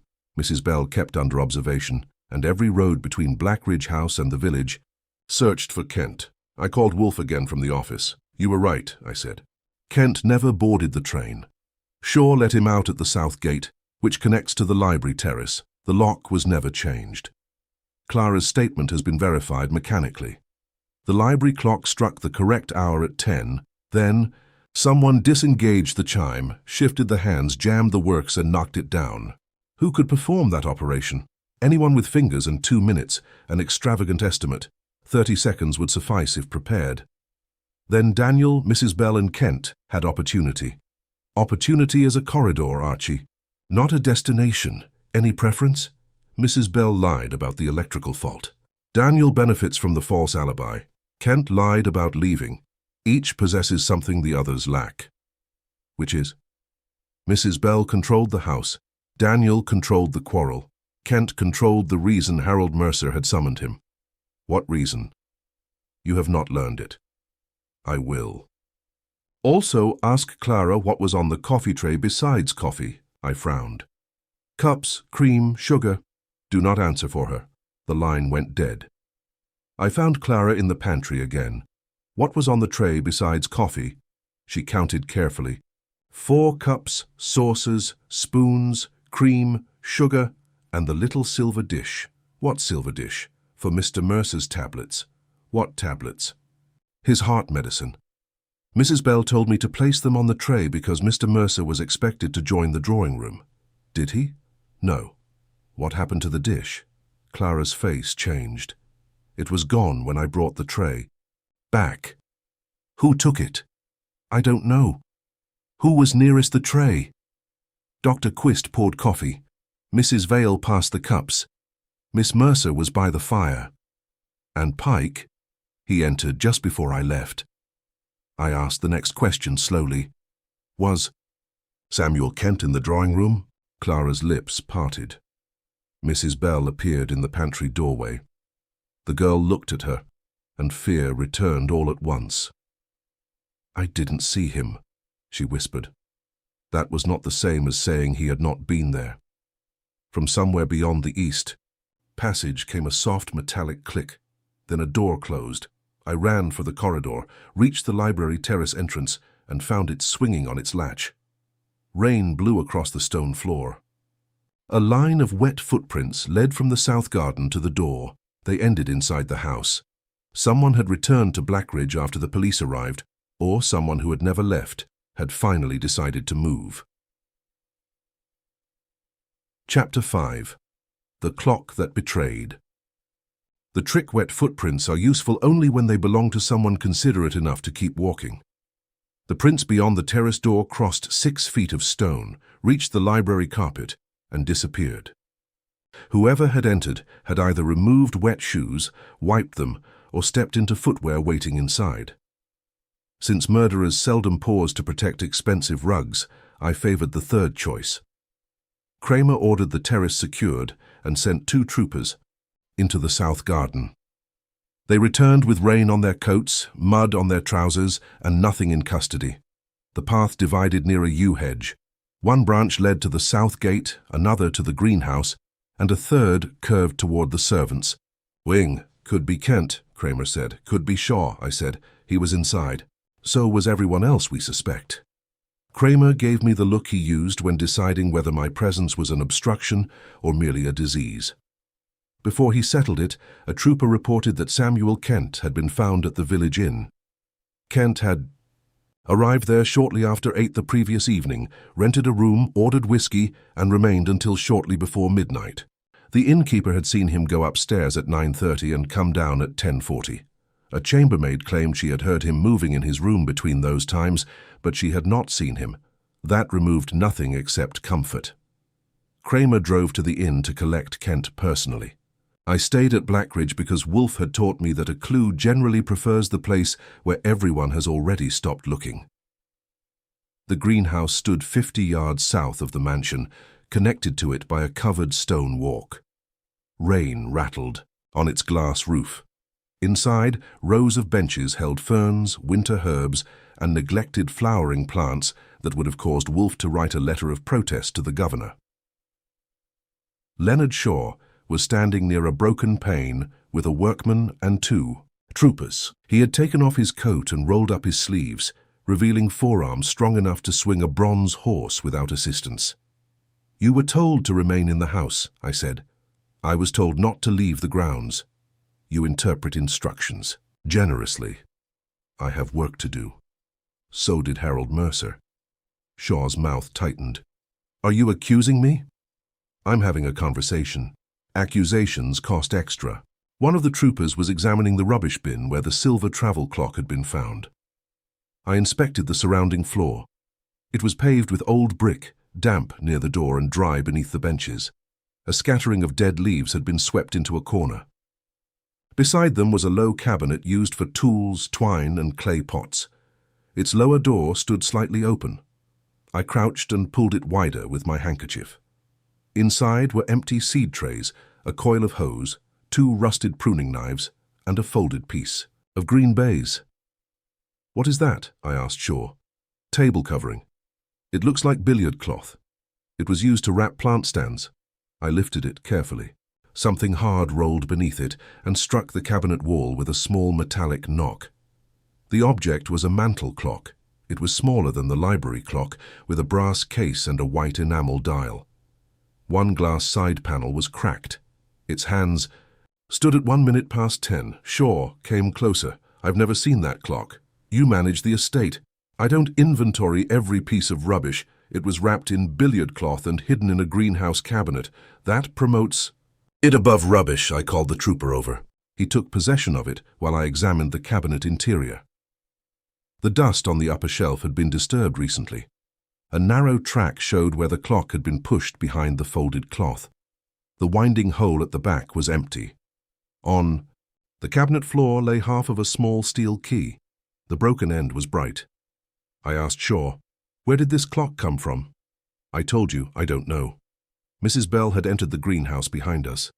She stopped when she saw the clock. Her face did not collapse or change color. Mrs. Bell was too disciplined for either. but her right hand closed around the edge of her apron. "You recognize it," I said. "It belonged in the small sitting room beside Mr. Mercer's bedroom." It was not on Evelyn's list. It had not worked for several days. Why? The winding key broke. I pointed to the fragment on the cabinet floor. "This one." She looked at it. "Probably." "When did it break?" "Monday morning." "Who broke it?" "Mr. Mercer. He asked Clara to take the clock away." "Where? Was she to put it?" "In the greenhouse. Mr. Shaw sometimes repairs small mechanisms." Shaw said, "It was never brought to me." Mrs. Bell looked at him. "Clara said she left it here." "I sent for Clara. She came through the covered walk with a trooper behind her. When she saw the clock, her eyes widened. That is the sitting room." "Clock? You carried it here Monday?" "Yes, sir. Mr. Mercer had broken the key while winding it." "Where did you leave it?" "On the potting bench." "Wrapped in billiard cloth?" "No." "Inside that cabinet?" "No. On the bench beside the watering cans." "What time did it show when you carried it here?" She looked at the dial. 10:01. The key broke just after Mr. Mercer set it. "Did the clock continue running?" "No. It stopped when he tried to wind it." That gave us a clock removed from the household before the power fault, disconnected from electricity, unwound, and frozen at 10:01 since Monday. It should have been irrelevant. Someone had nevertheless hidden it. I asked Clara, "Was the clock damaged when you brought it here?" "The side glass was not cracked." "Was the brass marked?" "I don't remember. The trooper held the clock beneath a greenhouse lamp. On the right side of the brass case was a dark smear. It was not grease. It had a dry, powdery surface and a faint blue-black tint. I rubbed the edge with the corner of my handkerchief. Shaw said, "You're touching evidence," with a cloth. "Try to contain your grief." I knew the substance. The cues in the billiard room had small cubes of chalk for dressing their tips. Most billiard chalk is blue or green, but Harold Mercer's table used a black compound that Pike had complained left marks on his fingers. I had noticed it because Pike's hands had been spotless. The smear on the clock was black billiard chalk. Carried the handkerchief upstairs and compared it with the chalk beside the billiard table. The powder matched in color and texture. One cube had a chipped corner. On the green baize near the side cushion was a faint brass-colored scratch. Daniel stood by the window under guard. "What are you doing?" he asked. "Giving furniture a chance to testify." I showed him the handkerchief. "Black chalk. From this room." "So?" "A clock hidden in the greenhouse has the same chalk on its brass case." His face changed. "What clock?" "The little mantel clock from the sitting room near your uncle's bedroom." "I don't know anything about it." "It stopped Monday at 10:01 because its winding key broke. Someone later brought it into this room or handled it after, using one of these cues. I was here last night. I used the chalk. That proves nothing. It proves the clock was connected to the billiard room." Daniel came away from the window. The trooper straightened. "I never touched it." "Then someone with chalk on his hand did." Pike played too. Quist selected a cue. Lorna came in. She did not play. "You are arranging it to point at me." That complaint is getting popular. Daniel turned his back and gripped the edge of the billiard table. On the floor near his right shoe lay a short black thread. It could have come from evening clothes, a servant's uniform, or the mourning ribbon on a wreath. I left it where it was. Collecting every loose thread is a good way to spend your life without solving anything. I examined the routes from the billiard room. The main door led into the west corridor. A second door opened into a narrow service passage that reached the back stairs and servants' pantry. French doors opened onto the covered terrace walk, which ran directly to the greenhouse. A fast man could leave the billiard room, cross to the greenhouse, hide or retrieve a clock, and return in less than 2 minutes. Pike claimed Daniel had been out of sight for about that long. The evidence was becoming so cooperative that I distrusted it. I telephoned Wolfe from the billiard room. He answered after Fritz located him in the plant rooms. His tone indicated that disturbing orchids for a mere homicide was a defect in American civilization. "I found another clock," I said. Your enthusiasm is understandable but misplaced. It was hidden in a greenhouse cabinet, wrapped in billiard cloth, small brass mantel clock. It belonged in the sitting room beside Mercer's bedroom. Its winding key broke Monday, and it stopped at 10:01. Clara had left it on the greenhouse potting bench. Someone later cracked the side glass and hid it. Why is it important? There is black billiard chalk smeared on its casing. Silence. Continued. The greenhouse connects directly to the billiard room. Daniel used the cues last night. He had an unobserved interval long enough to reach the greenhouse. Why would he attempt to alter a clock already stopped at 10:01? That is the question. Then ask it before offering me an answer. I counted to 2. Maybe he thought it was one of the house clocks that needed changing. In darkness? The greenhouse was poorly lit. Was the clock visible on the potting bench? According to Clara.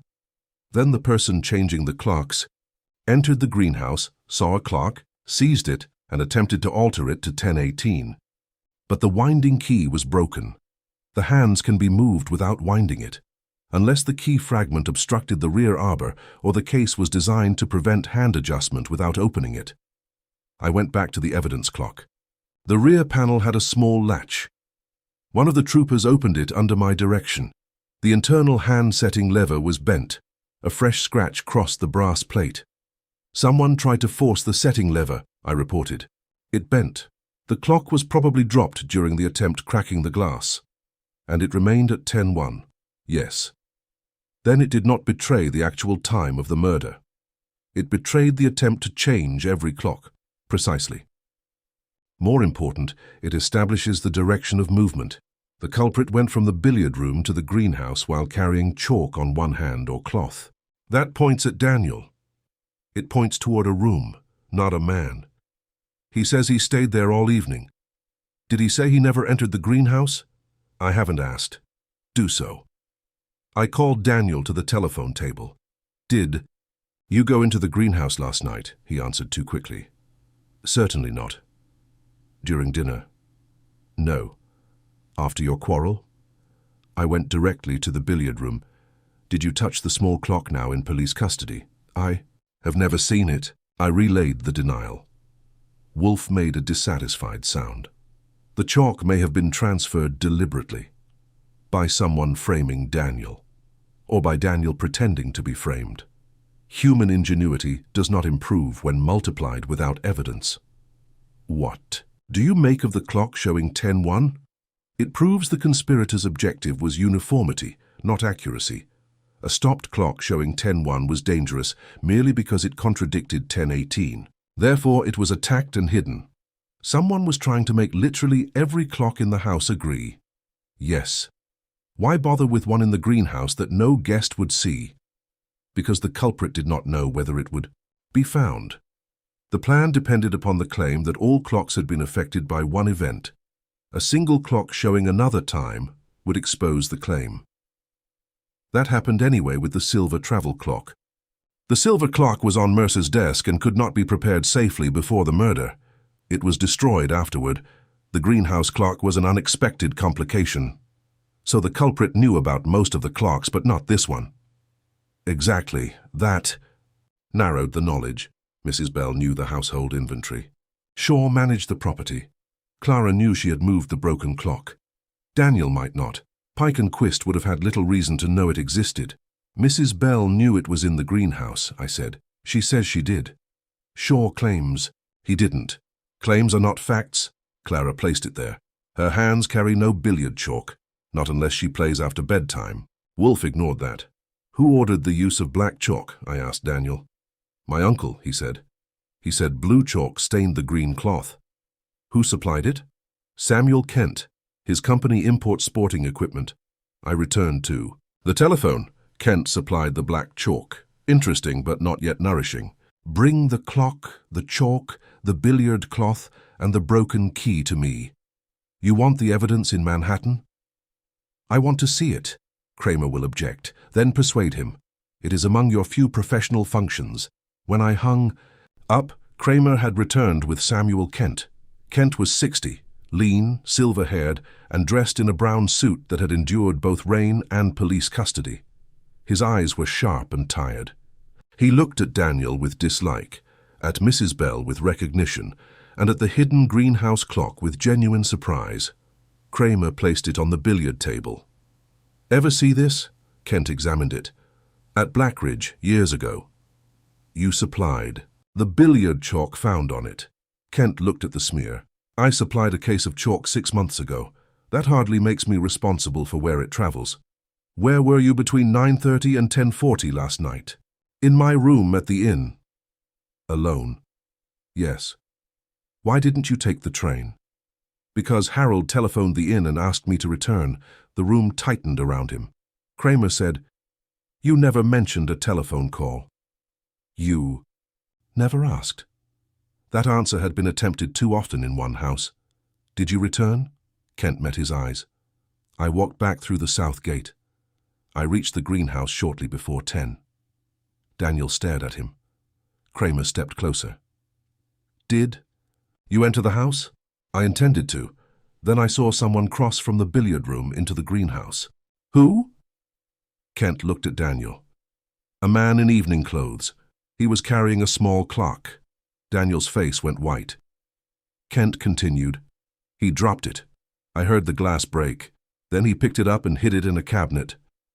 "You saw his face?" "Not clearly.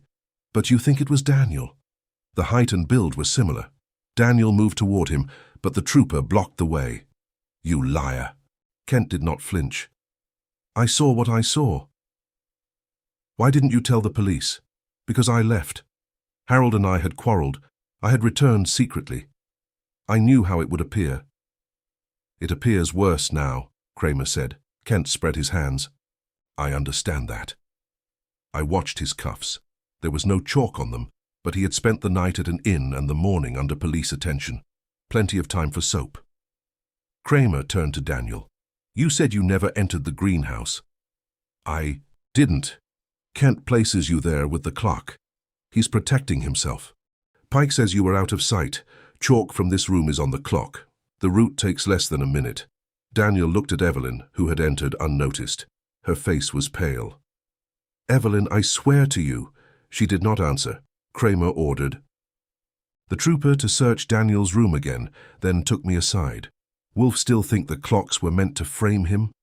"Wolfe thinks clocks are easier to understand than people." "What do you think?"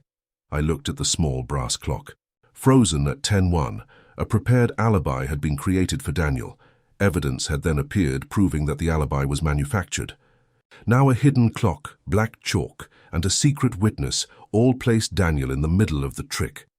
It was either the neatest chain of guilt I had ever seen or a rope carefully laid for someone else's neck. "I think," I told Kramer, "that whoever arranged this case has excellent balance. Every time Daniel begins to look innocent, another clock falls on him." Kramer grunted. A trooper entered carrying a black dinner jacket in a paper evidence sack. "Found in Mercer's nephew's wardrobe." Kramer examined the right sleeve. Near the cuff was a faint smear of black billiard chalk. Beneath it, caught, in the seam, was a sliver of green wool. It matched the cloth wrapped around the greenhouse clock. Daniel stared at the jacket. "I wore that last night, but I never touched the clock." Kramer reached for his handcuffs. Before he could use them, Mrs. Bell spoke from the doorway. The jacket was not in Mr. Daniel's room this morning. Everyone turned. She stood perfectly straight, but her hands were trembling. "I placed it there," she said. After the police arrived, Daniel's breath stopped. Kramer lowered the cuffs. "Why?" Mrs. Bell looked past him at the clock on the billiard table. "Because someone told me that if I did not, Clara Wells would be arrested for Harold Mercer's murder." Chapter 6. The Impossible. Alibi Daniel Mercer's second confession was not as dramatic as his first, but it was more useful. He made it in the library at 4:20, with Kramer behind Harold Mercer's desk, Evelyn near the cold fireplace, and the small greenhouse clock resting inside an evidence bag. Rain pressed steadily against the windows. The 12 clocks of Blackridge House still displayed 10:18, though the police had silenced their striking mechanisms.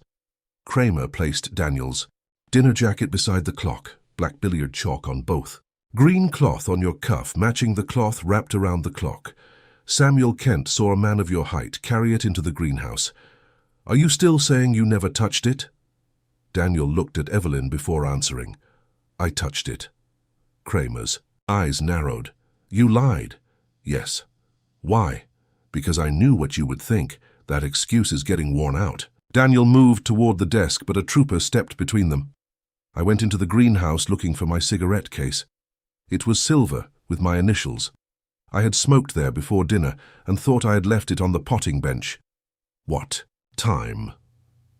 The billiard room clock showed about 10:05. Was anyone with you? Not then. What happened? The light was poor. I saw something silver and picked it up. It was the brass clock.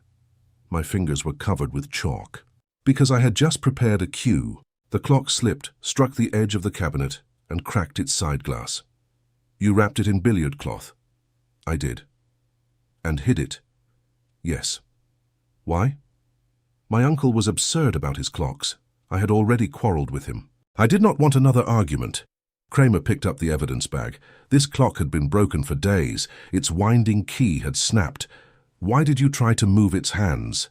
I didn't. The setting lever is bent. It caught against my finger when I dropped it. You expect that to satisfy me? I expect nothing from you. Kramer leaned forward. Your uncle was killed shortly before 10. You were near the library at 10. You handled a clock someone tried to alter. Then you entered the billiard room and collected witnesses. That is not an accident. It is a schedule. Daniel's face tightened, but he said nothing. Kramer turned to me. What does Wolfe call it? An impossible alibi. Meaning? Meaning it looks better than a real one. I had telephoned Wolfe after Daniel's admission. He had listened. From his chair in the office on West 35th Street, while I described the chalk, the cloth, Clara's statement, and Daniel's latest version of his trip to the greenhouse. When I finished, Wolfe had asked only one question. At what actual time did Mr. Daniel Mercer enter the billiard room? About 10:05, I said. That is the best estimate from Evelyn's wristwatch and Clara's coffee delivery. And what did the billiard room clock display? Daniel says approximately 10:18. Then the trick is exposed. I waited. Wolfe continued. The clocks did not create 17 false minutes. They created 13. The additional 4-minute difference arose later when Mr. Pike compared the fixed hands with his watch. That will delight Kramer. It should embarrass him. The essential deception was completed before the witnesses entered the billiard room. Daniel arrived there at 10:05 actual time, but the clock displayed 10:18. Anyone seeing him there and later reconstructing the evening would unconsciously place him in the room 13 minutes earlier than he had arrived, so the alibi began before he entered. Precisely. I returned to the library and gave Kramer the explanation. He listened with his cigar between his teeth. Say it again, without decorating it. Harold was killed shortly before 10. Daniel then advanced the clocks that mattered, including the billiard room clock. He entered the billiard room at the real time of 10:05. Its clock already showed 10:18. Lorna, Pike, and Quist later remembered the displayed time, not the actual time. They believed Daniel had been playing billiards for 13 minutes longer than he had. Evelyn stared at Daniel. That cannot be true, Kramer said. It can. She turned to me. But Daniel was seen in the billiard room when Uncle Harold died. Only if you trust the clocks. The medical examiner placed death between 9:55 and 10:05. Exactly. Daniel's first reliable witness arrived at approximately 10:06 actual time. The false clocks pushed her memory backward. Lorna Vale had been brought from the morning room. She stood inside the library doorway with her notebook pressed against her chest. Kramer asked her, "When did you first see Daniel in the billiard room?" The clock showed 10:18. What did your own watch show? I was not wearing one. How long had he been there? I assumed several minutes. He had chosen a cue and placed the balls. You assumed? Yes. Did you see him enter? No. Andrew Pike was summoned next. His smoothness had begun to fray around the collar. You said Daniel was in the billiard room at 10:15, Kramer told him, according to the clock. Did you check your wristwatch? Pike looked at his bare wrist. I may have. You cannot produce the watch. The clasp broke.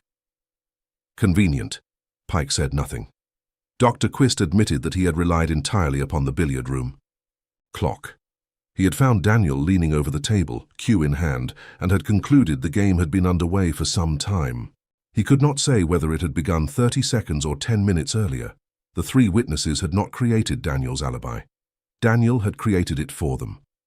Kramer walked to the mantel and looked down at the bloodstain on the carpet.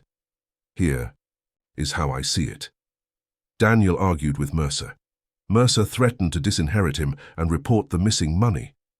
Daniel struck him with the bronze horse. He smashed the silver travel clock because it showed the real time, 9:56. Then he began changing the clocks. Daniel laughed harshly. All 12 in 9 minutes? Not all after the murder, I said. He looked at me. I continued. Some had been prepared in advance. The electrical clocks were connected to correcting regulators. The mechanical ones had their hand mechanisms loosened or their chimes disconnected. You only had to set the important faces and stop them at 10:18. That is nonsense, is it? You found marks on Shaw's clock key. Shaw maintained the house. You had access to his tools. He would have noticed. Not if you returned them. Daniel turned to Evelyn. You know I did not do this, she spoke softly. I know you lied about the greenhouse. To protect myself. From what? He had no answer ready. Kramer picked up the bronze horse with gloved hands. It was about 12 inches high, heavy through the base, and ugly enough to commit murder without assistance. Your fingerprints are on this. I touched it during the argument. Mercer's blood was on your cuff. He cut his finger. Before dinner. Your cigarette case is missing. What has that to do with anything? Maybe you dropped it in the library. I didn't. Maybe Mercer grabbed it during the struggle. Daniel's expression changed. It was slight. But Kramer saw it. So that bothers you, Kramer said. Daniel looked away. The missing cigarette case had bothered Wolfe too. When I mentioned it on the telephone, he had made me repeat Daniel's description. Silver, engraved with the initials DM, I had said, an object that would identify him if found near the body. Yes, and he claims he entered. The greenhouse to search for it. Yes. Why the greenhouse? He smoked there before dinner. Did anyone see him smoke there? Samuel Kent says he saw someone near the greenhouse. Mr. Kent's evidence is pliable. Search the library more thoroughly.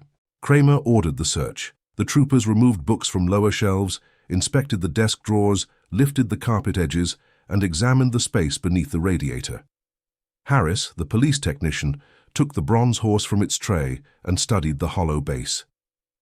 There is something inside. He turned it over.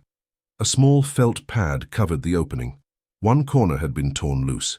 Using tweezers, Harris drew out a thin silver object. It was a cigarette case. The initials on the lid were D.M. Evelyn sat down. Daniel's face emptied. Kramer held the case inside a handkerchief. You were looking for this in the greenhouse? Daniel swallowed. Someone put it there. Inside the murder weapon? Yes. Who? I don't know. Kramer opened the case. One cigarette remained. A dark red smear marked the inner rim. Harris examined it. Probably blood. Daniel stepped backward until he touched the wall. This is a frame. Your cigarette case was hidden in the bronze horse used to kill your uncle. I did not put it there. Then explain how it left your pocket. I lost it before dinner. Where? I don't know. Did you tell anyone it was missing? No.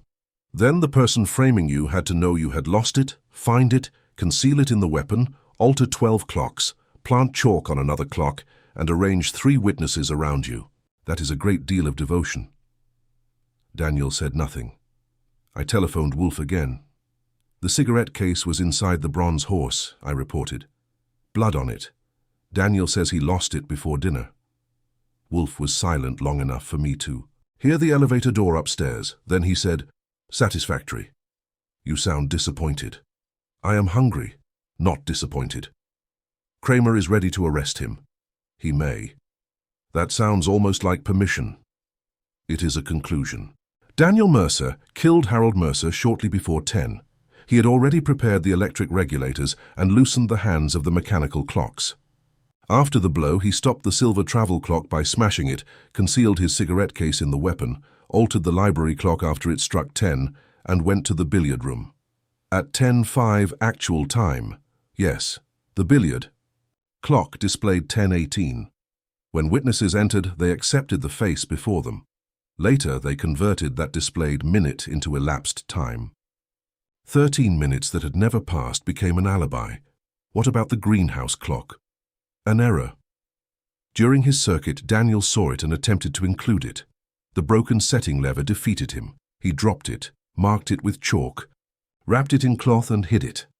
His story about searching for the cigarette case was invented after the clock was found. And the note to Mrs. Bell? Daniel wrote it to ensure the jacket would be discovered where it damaged him less. I frowned. Planting evidence against himself damaged him less? It transformed physical evidence into evidence of a frame. Once Mrs. Bell confessed to moving the jacket, Daniel could claim all incriminating objects had been planted. He hoped suspicion would turn toward Clara, Mrs. Bell, Pike, or Kent. That is ambitious. Murder often enlarges a man's opinion of his own abilities. I looked at Daniel through the library doorway. Kramer had placed a trooper on each side of him. "Do you have enough for the office gathering?" "Not yet." "What is missing?" "Motive. $40,000 is inadequate." "People have killed for less," Mr. Mercer threatened. Daniel with exposure and disinheritance, but Daniel's actions required preparation before their quarrel. Therefore, he knew earlier that Harold intended to accuse him. How? Pike could have told him. "Ask Mr. Pike." I did. Pike resisted. For less than a minute. Under Kramer's stare and the evidence of the cigarette case, he admitted that Daniel had approached him 2 days earlier about the missing funds. Daniel knew Mercer was examining the account, Pike said. He asked whether the withdrawals could be traced. "Could they?" Kramer asked. "Yes. The access code was his." Daniel spoke bitterly. "Because Pike used it." Pike shook his head. "That is false," Kramer asked. "Who received the money?" Pike opened his mouth, then closed it. Kramer stepped nearer. "Answer." "The funds were transferred into an investment company called Danton Holdings." "Who owns it?" Pike looked at Daniel. "Daniel Mercer." Evelyn made a sound as if the room had lost air. Daniel's resistance broke, not dramatically, but in sections. His shoulders lowered, his mouth loosened. He looked at the 12 false faces beyond the library door, all displaying the minute he had chosen. Kramer took out the handcuffs. Daniel said, "He was going to destroy everything." "Your uncle?" Evelyn asked. "He controlled the company, the house, the money, all of us. He said he would send me to prison and leave you nothing." "If you married me, so you killed him." "I meant to frighten him." "With a bronze horse?" He reached for the telephone. I struck him. After that, I had to use the plan. Kramer secured the cuffs. "What plan?" Daniel looked at the fallen library clock.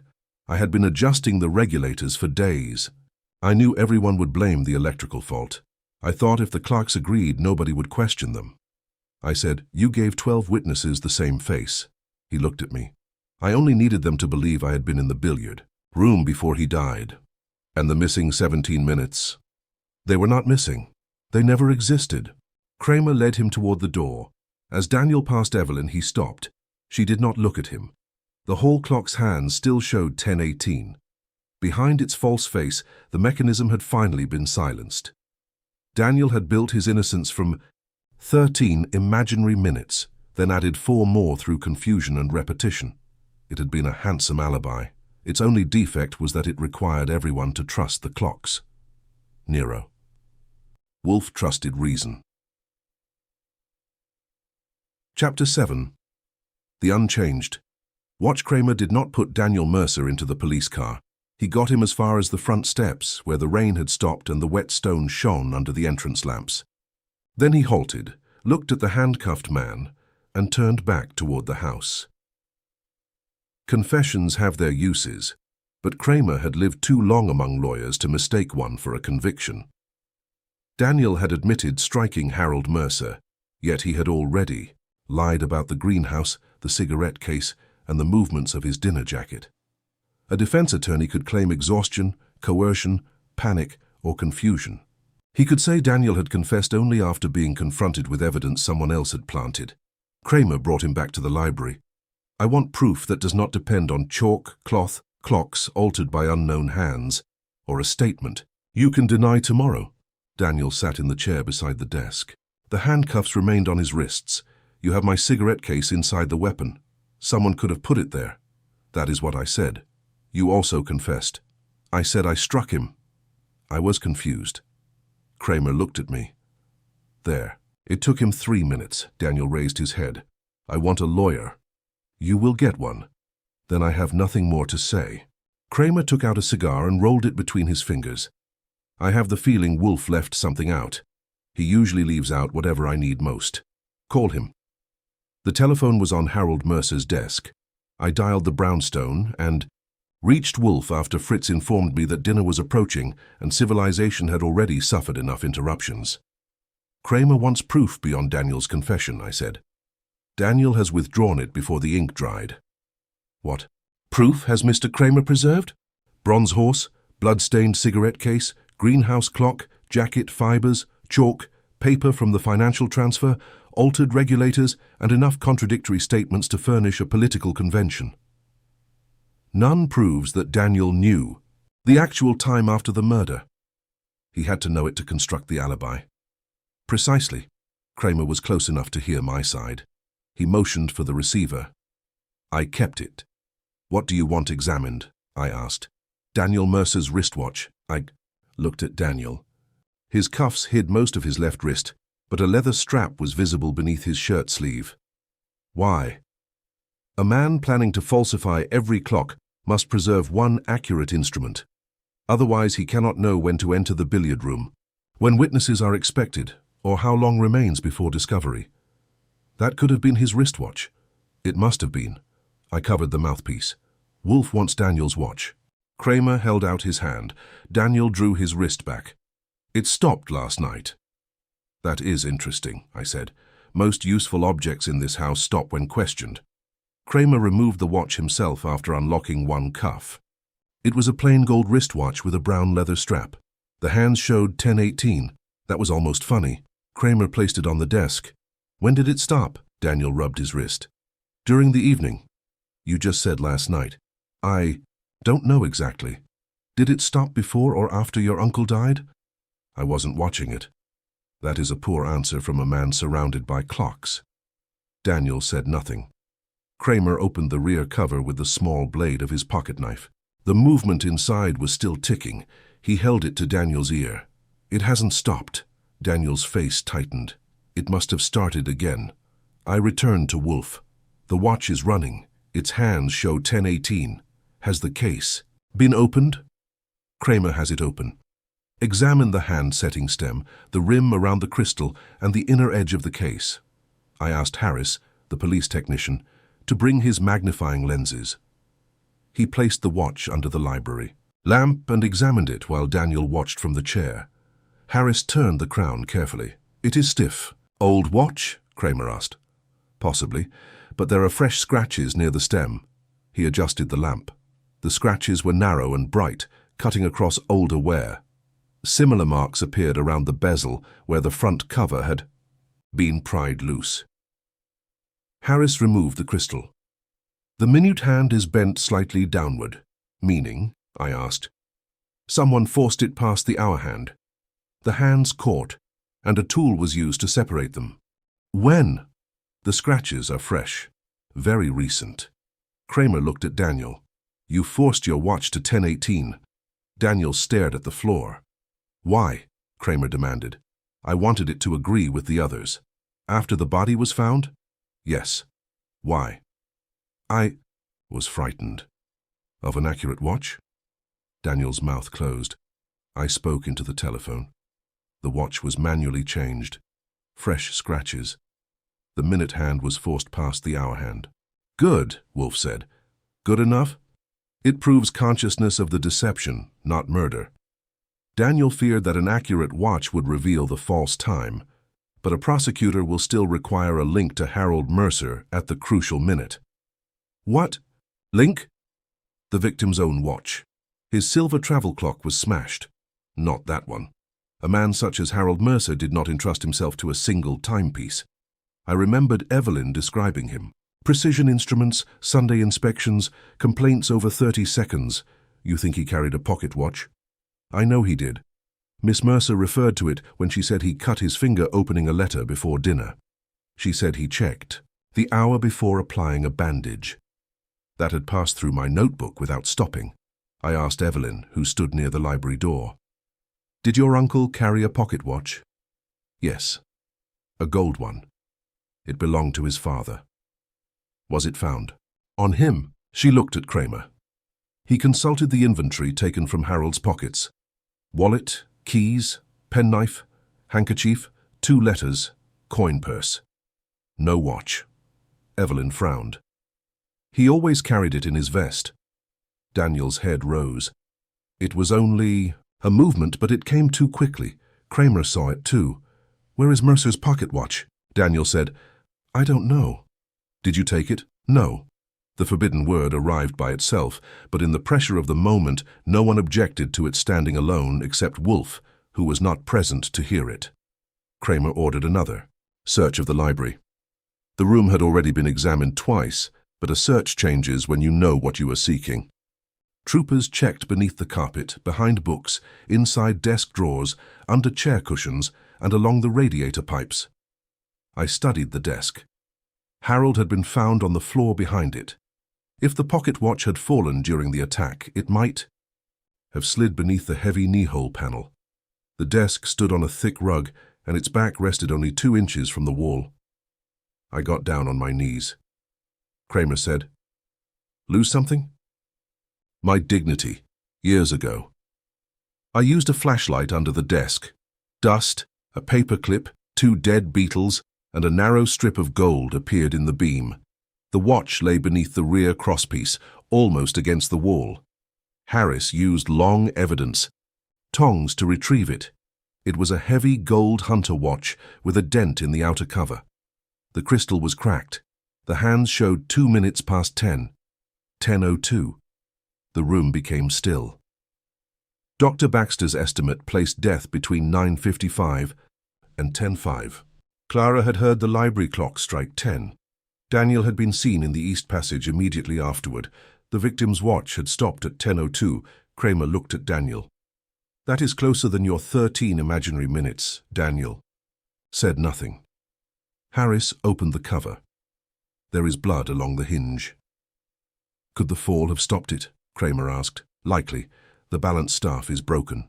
So whatever impact broke the balance, staff occurred at approximately 10:02. Approximately, I asked. Fingerprints. Harris dusted the outer cover, then the inner lid. Harold Mercer's prints were visible along the rim. Another print lay across the smooth center of the front cover. Harris compared it with the fingerprint card already taken from Daniel. He did not need long. Right index finger, Daniel Mercer. Evelyn sat down in the nearest chair. Daniel looked at the watch as though it had risen from the floor to accuse him personally. Kramer placed both hands on the desk. You handled your uncle's watch. I had handled it before. When? Many times. Evelyn spoke from the chair. Uncle Harold never allowed anyone to touch it. Daniel turned toward her. You have seen me hold it. I have seen you ask. He always refused. Kramer nodded at Harris. Can you tell whether the print is recent? Not precisely, but it lies over a thin smear of blood. That did it. The blood had reached the watch during or immediately after the attack. Daniel's fingerprint had been pressed on top of it. Kramer said, You picked it up several minutes after you struck him, while you were arranging the false time. Daniel's face had gone grey. You checked it at 10:02, Kramer continued. That gave you the true time. You needed it because you were changing every other clock. Then you dropped or pushed it under the desk, and the impact stopped it at the very minute you had checked. Daniel's lips moved, but nothing came out. I returned to the telephone. Harold's pocket watch was under the desk. It stopped at 10:02. Daniel's fingerprint is on the cover over a blood smear. Wolfe grunted. Now Mr. Kramer has proof. Enough for you to leave your chair and come explain it? Certainly not. We will need the final gathering. At my office tomorrow evening, 9 o'clock. That means transporting the entire Blackridge population to West 35th Street. You own a car. It seats 5. Mr. Kramer has vehicles. I lowered my voice. Daniel already looks finished. What remains to reveal? The truth. I thought we had it. You have a murderer and several lies. You do not yet know why Andrew Pike dictated the appointment that caused the body to be discovered. Why Mrs. Bell received the threatening note. Why Samuel Kent returned through the south gate, or who stole $40,000. You think Daniel did not act alone. I think a clock may have one face and several wheels. The line, "Went dead. Kramer was waiting. What did he say?" "Tomorrow night. Wolfe's office. He wants everyone there." For what? To explain why Daniel's perfect alibi was prepared before the murder. Why Pike arranged the discovery, and why half the household helped without admitting it. Kramer looked at Pike. The treasurer stood beside the bookshelves with his hands in his pockets. He had recovered some of his smoothness, but not enough. Samuel Kent watched him from across the room. Mrs. Bell stood near Clara, protective now without concealment. Leonard Shaw was by the terrace door. Dr. Quist stroked his beard. Lorna Vale held the typed letters that had brought her to the locked library at the appointed minute. Every one of them had supplied a part of the machinery. Daniel had supplied the blow. Kramer faced him again. You checked the pocket watch at 10:02. Then you forced your own watch to 10:18 so it would agree with the house. Daniel's eyes went to Evelyn. She did not return the look. He lowered his head. I needed to know how much time I had. Kramer's voice was flat. For what? To finish changing the clocks. How many had you prepared before dinner? 8. The 4 mechanical clocks still had to be altered by hand. The greenhouse clock? I did not know it. Had been moved there. When I saw it, I tried to change it too. Your story about the cigarette case? A lie. The silver travel clock? I smashed it because it showed 9:56. The pocket watch? I thought I had pushed it behind the desk. Why 10:18? Daniel raised his cuffed hands slightly. Pike told me. Lorna would try the door when the clock showed 10:25. 10:18 gave me 7 displayed minutes between the supposed death and discovery. It seemed close enough to support Dr. Quist's estimate, and far enough to place me in the billiard room. Andrew Pike's face changed. Kramer turned toward him. You told Daniel about Lorna's appointment? Pike said carefully. I dictated a business note. I did not know how he intended to use it. Daniel laughed, and there was nothing pleasant in it. You knew everything. Pike took one step toward the door. A trooper blocked him. Kramer said, Save it for Wolfe. Outside, the rain began again, tapping the library windows with small, regular sounds. The 12 clocks remained fixed at 10:18. Daniel's altered wristwatch agreed with them. Only Harold Mercer's pocket watch had refused the conspiracy. Hidden under the desk, its cracked face had kept the final, honest minute. 10:02, the minute Daniel Mercer checked before he began teaching a houseful of clocks to lie. Chapter 8. The minute that convicted him at 9 o'clock the following evening. Nero Wolfe's office contained enough resentment to heat the brownstone without the furnace. Fritz had arranged the chairs in 2 rows facing Wolfe's desk. Inspector Kramer occupied the yellow chair near the end of the desk, where he could watch everyone without turning his head. Daniel Mercer sat between 2 detectives, his wrists free, but his future under guard. Evelyn had chosen a chair several feet away from him. Andrew Pike sat rigidly beside Lorna Vale. Samuel Kent and Leonard Shaw had taken opposite ends of the back row, which suited men who had spent years disagreeing. Dr. Caleb Baxter was absent because he had supplied his facts and saw no reason to attend a theatrical repetition of them.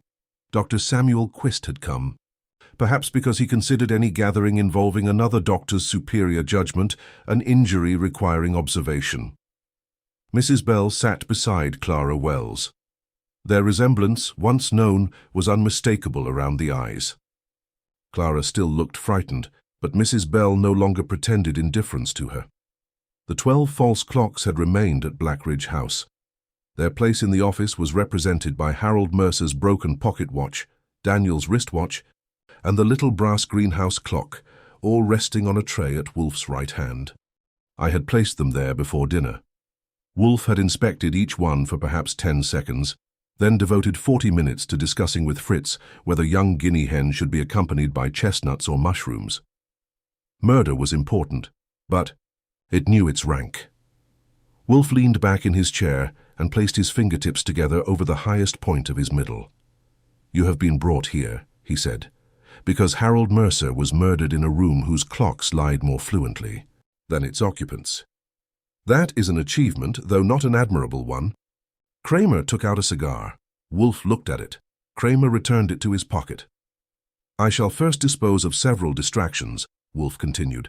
"Mr. Kent returned secretly to Blackridge House after failing to board his train.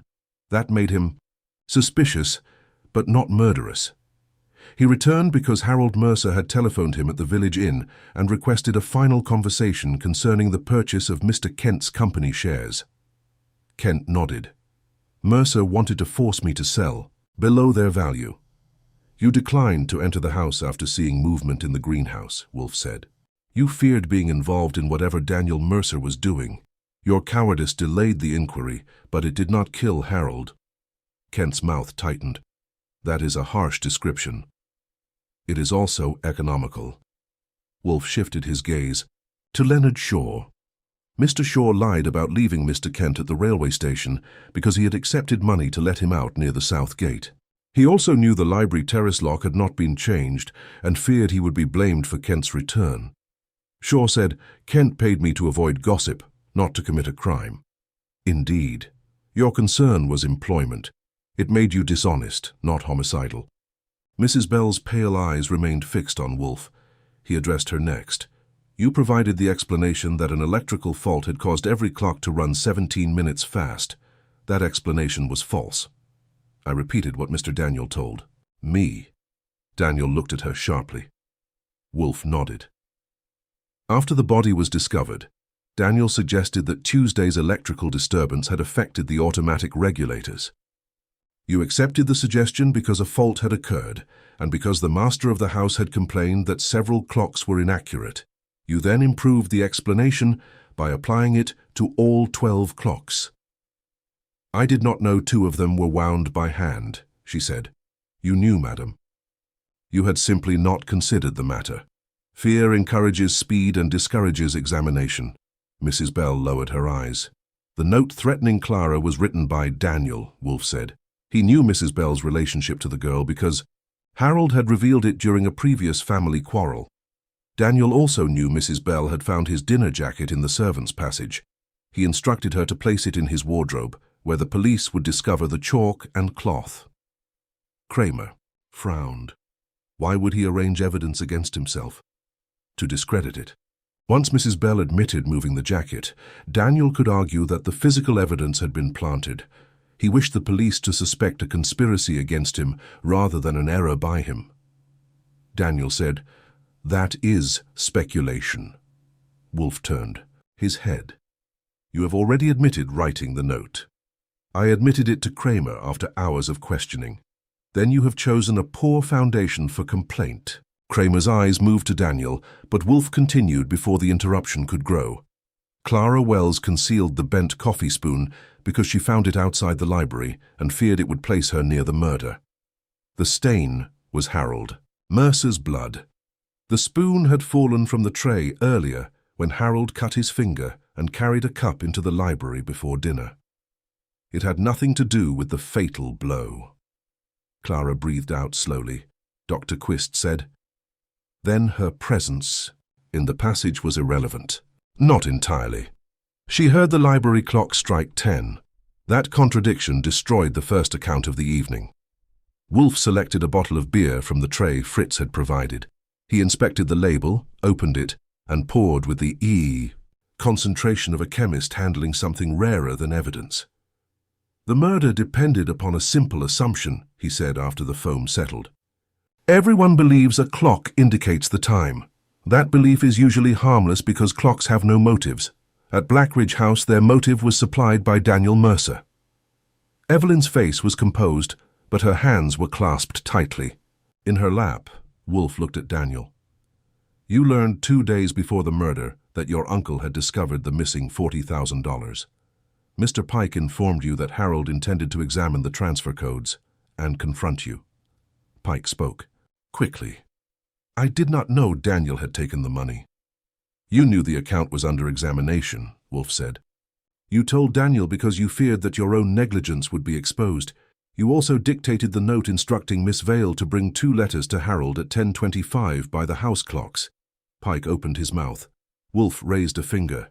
"That was imprudent, but not criminal. Daniel used the appointment without telling you why he required it. You supplied the moment of discovery. He supplied the corpse." Pike sank back. Lorna Vale looked at him with an expression that might permanently affect their professional relationship. Wolfe drank beer. Daniel knew his uncle intended to remove him from the will, dismiss him from the company, report the stolen funds, and prevent his marriage to Evelyn. He therefore devised an alibi before entering the library. Daniel's voice was low. "You cannot prove I planned the killing. The clocks prove preparation. Murder was not an accident followed by inspiration. 8 clocks had been adjusted before dinner. The electric regulators were altered so their hands could be advanced remotely. The hand-setting mechanisms of several mechanical clocks had been loosened. The power fault provided a convenient explanation if anyone noticed an irregularity. Kramer asked, "How did he move all 12? "He did not move all 12 after the blow. That was never possible." Wolfe inclined his head toward me. Archie inspected the mechanisms. The electric clocks were advanced together by the correcting circuit. 4 mechanical clocks were altered by hand during the evening. Daniel had access to the house and to Mr. Shaw's clock tools. The great hall clock's striking train remained independent, which is why it continued announcing the true hour while displaying 10:18. "The hall clock betrayed him first," I said. "It contradicted him first. Betrayal requires loyalty." "I let that go," Wolfe continued. At approximately 9:56, Daniel quarreled with Harold in the library. Harold confirmed that he would report the theft and revise his will the following morning. Daniel struck him with the bronze horse. Evelyn closed her eyes. Wolfe's voice remained even. The silver travel clock on the desk fell, or was struck. During the attack and stopped at 9:56, Daniel smashed it further and carried it to the greenhouse rubbish bin because it displayed the real time.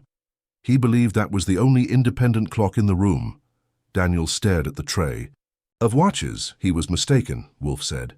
Harold also carried his father's pocket watch, and unlike the clocks Daniel had prepared, it continued measuring the true time after the murder.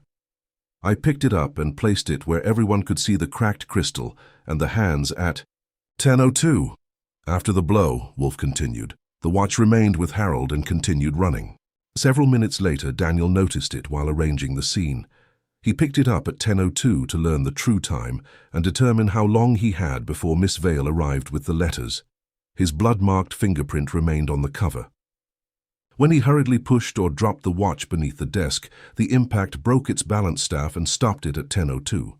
Kramer said, "Then he pushed it under the desk and stopped it himself." Precisely. The impact stopped it. At 10:02, Daniel believed he had hidden the one remaining object that recorded the true sequence, but his fingerprint over Harold's blood showed that he had handled it after the attack. Wolfe turned his attention to Daniel's wristwatch. Daniel then changed his own watch.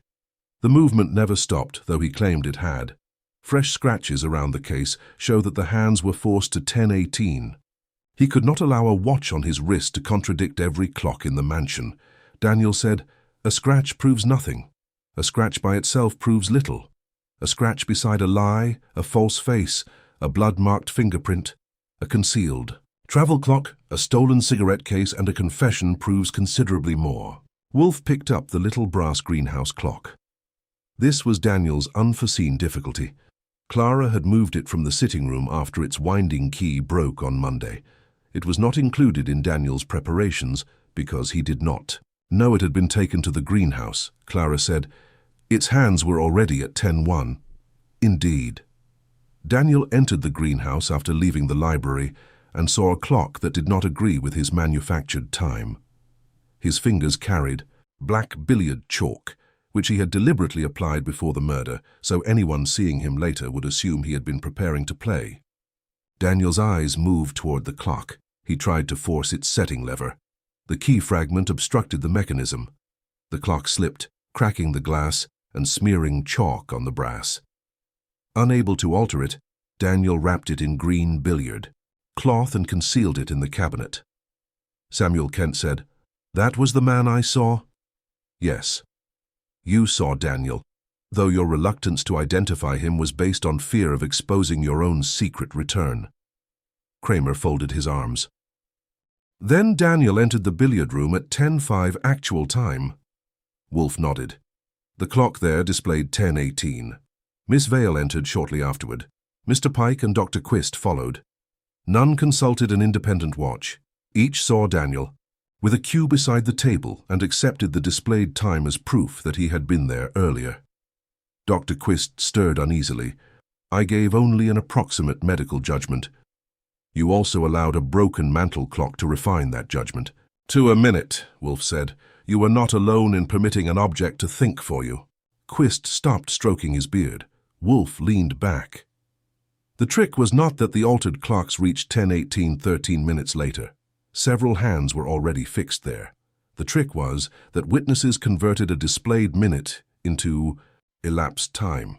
They remembered seeing Daniel when the clock said 10:18 and afterward imagined that 10:18 had been a real point in the evening's sequence. I said 13 minutes were added to their memories. Approximately. Later, Mr. Pike compared the fixed hands with his watch and announced a 17-minute difference. That produced the phrase 17 minutes fast, which confused the issue further. The clocks were not fast. They were false. Pike said, "My watch was missing. You removed it because its accurate time contradicted your first statement. You did not kill Harold, but you feared being blamed for the financial irregularities and for arranging Miss Vale's visit. You hid the watch and denied announcing 10:18. Kramer turned toward him. "Where is it?" Pike hesitated. "In the lining of my suitcase." Kramer pointed at one of the detectives who left the room. Wolfe's gaze returned to Daniel. "You required the house to testify that Harold died at 10:18 while you were in the billiard room. For that reason, you prepared every visible clock. You overlooked the broken greenhouse clock because it had been moved without your knowledge.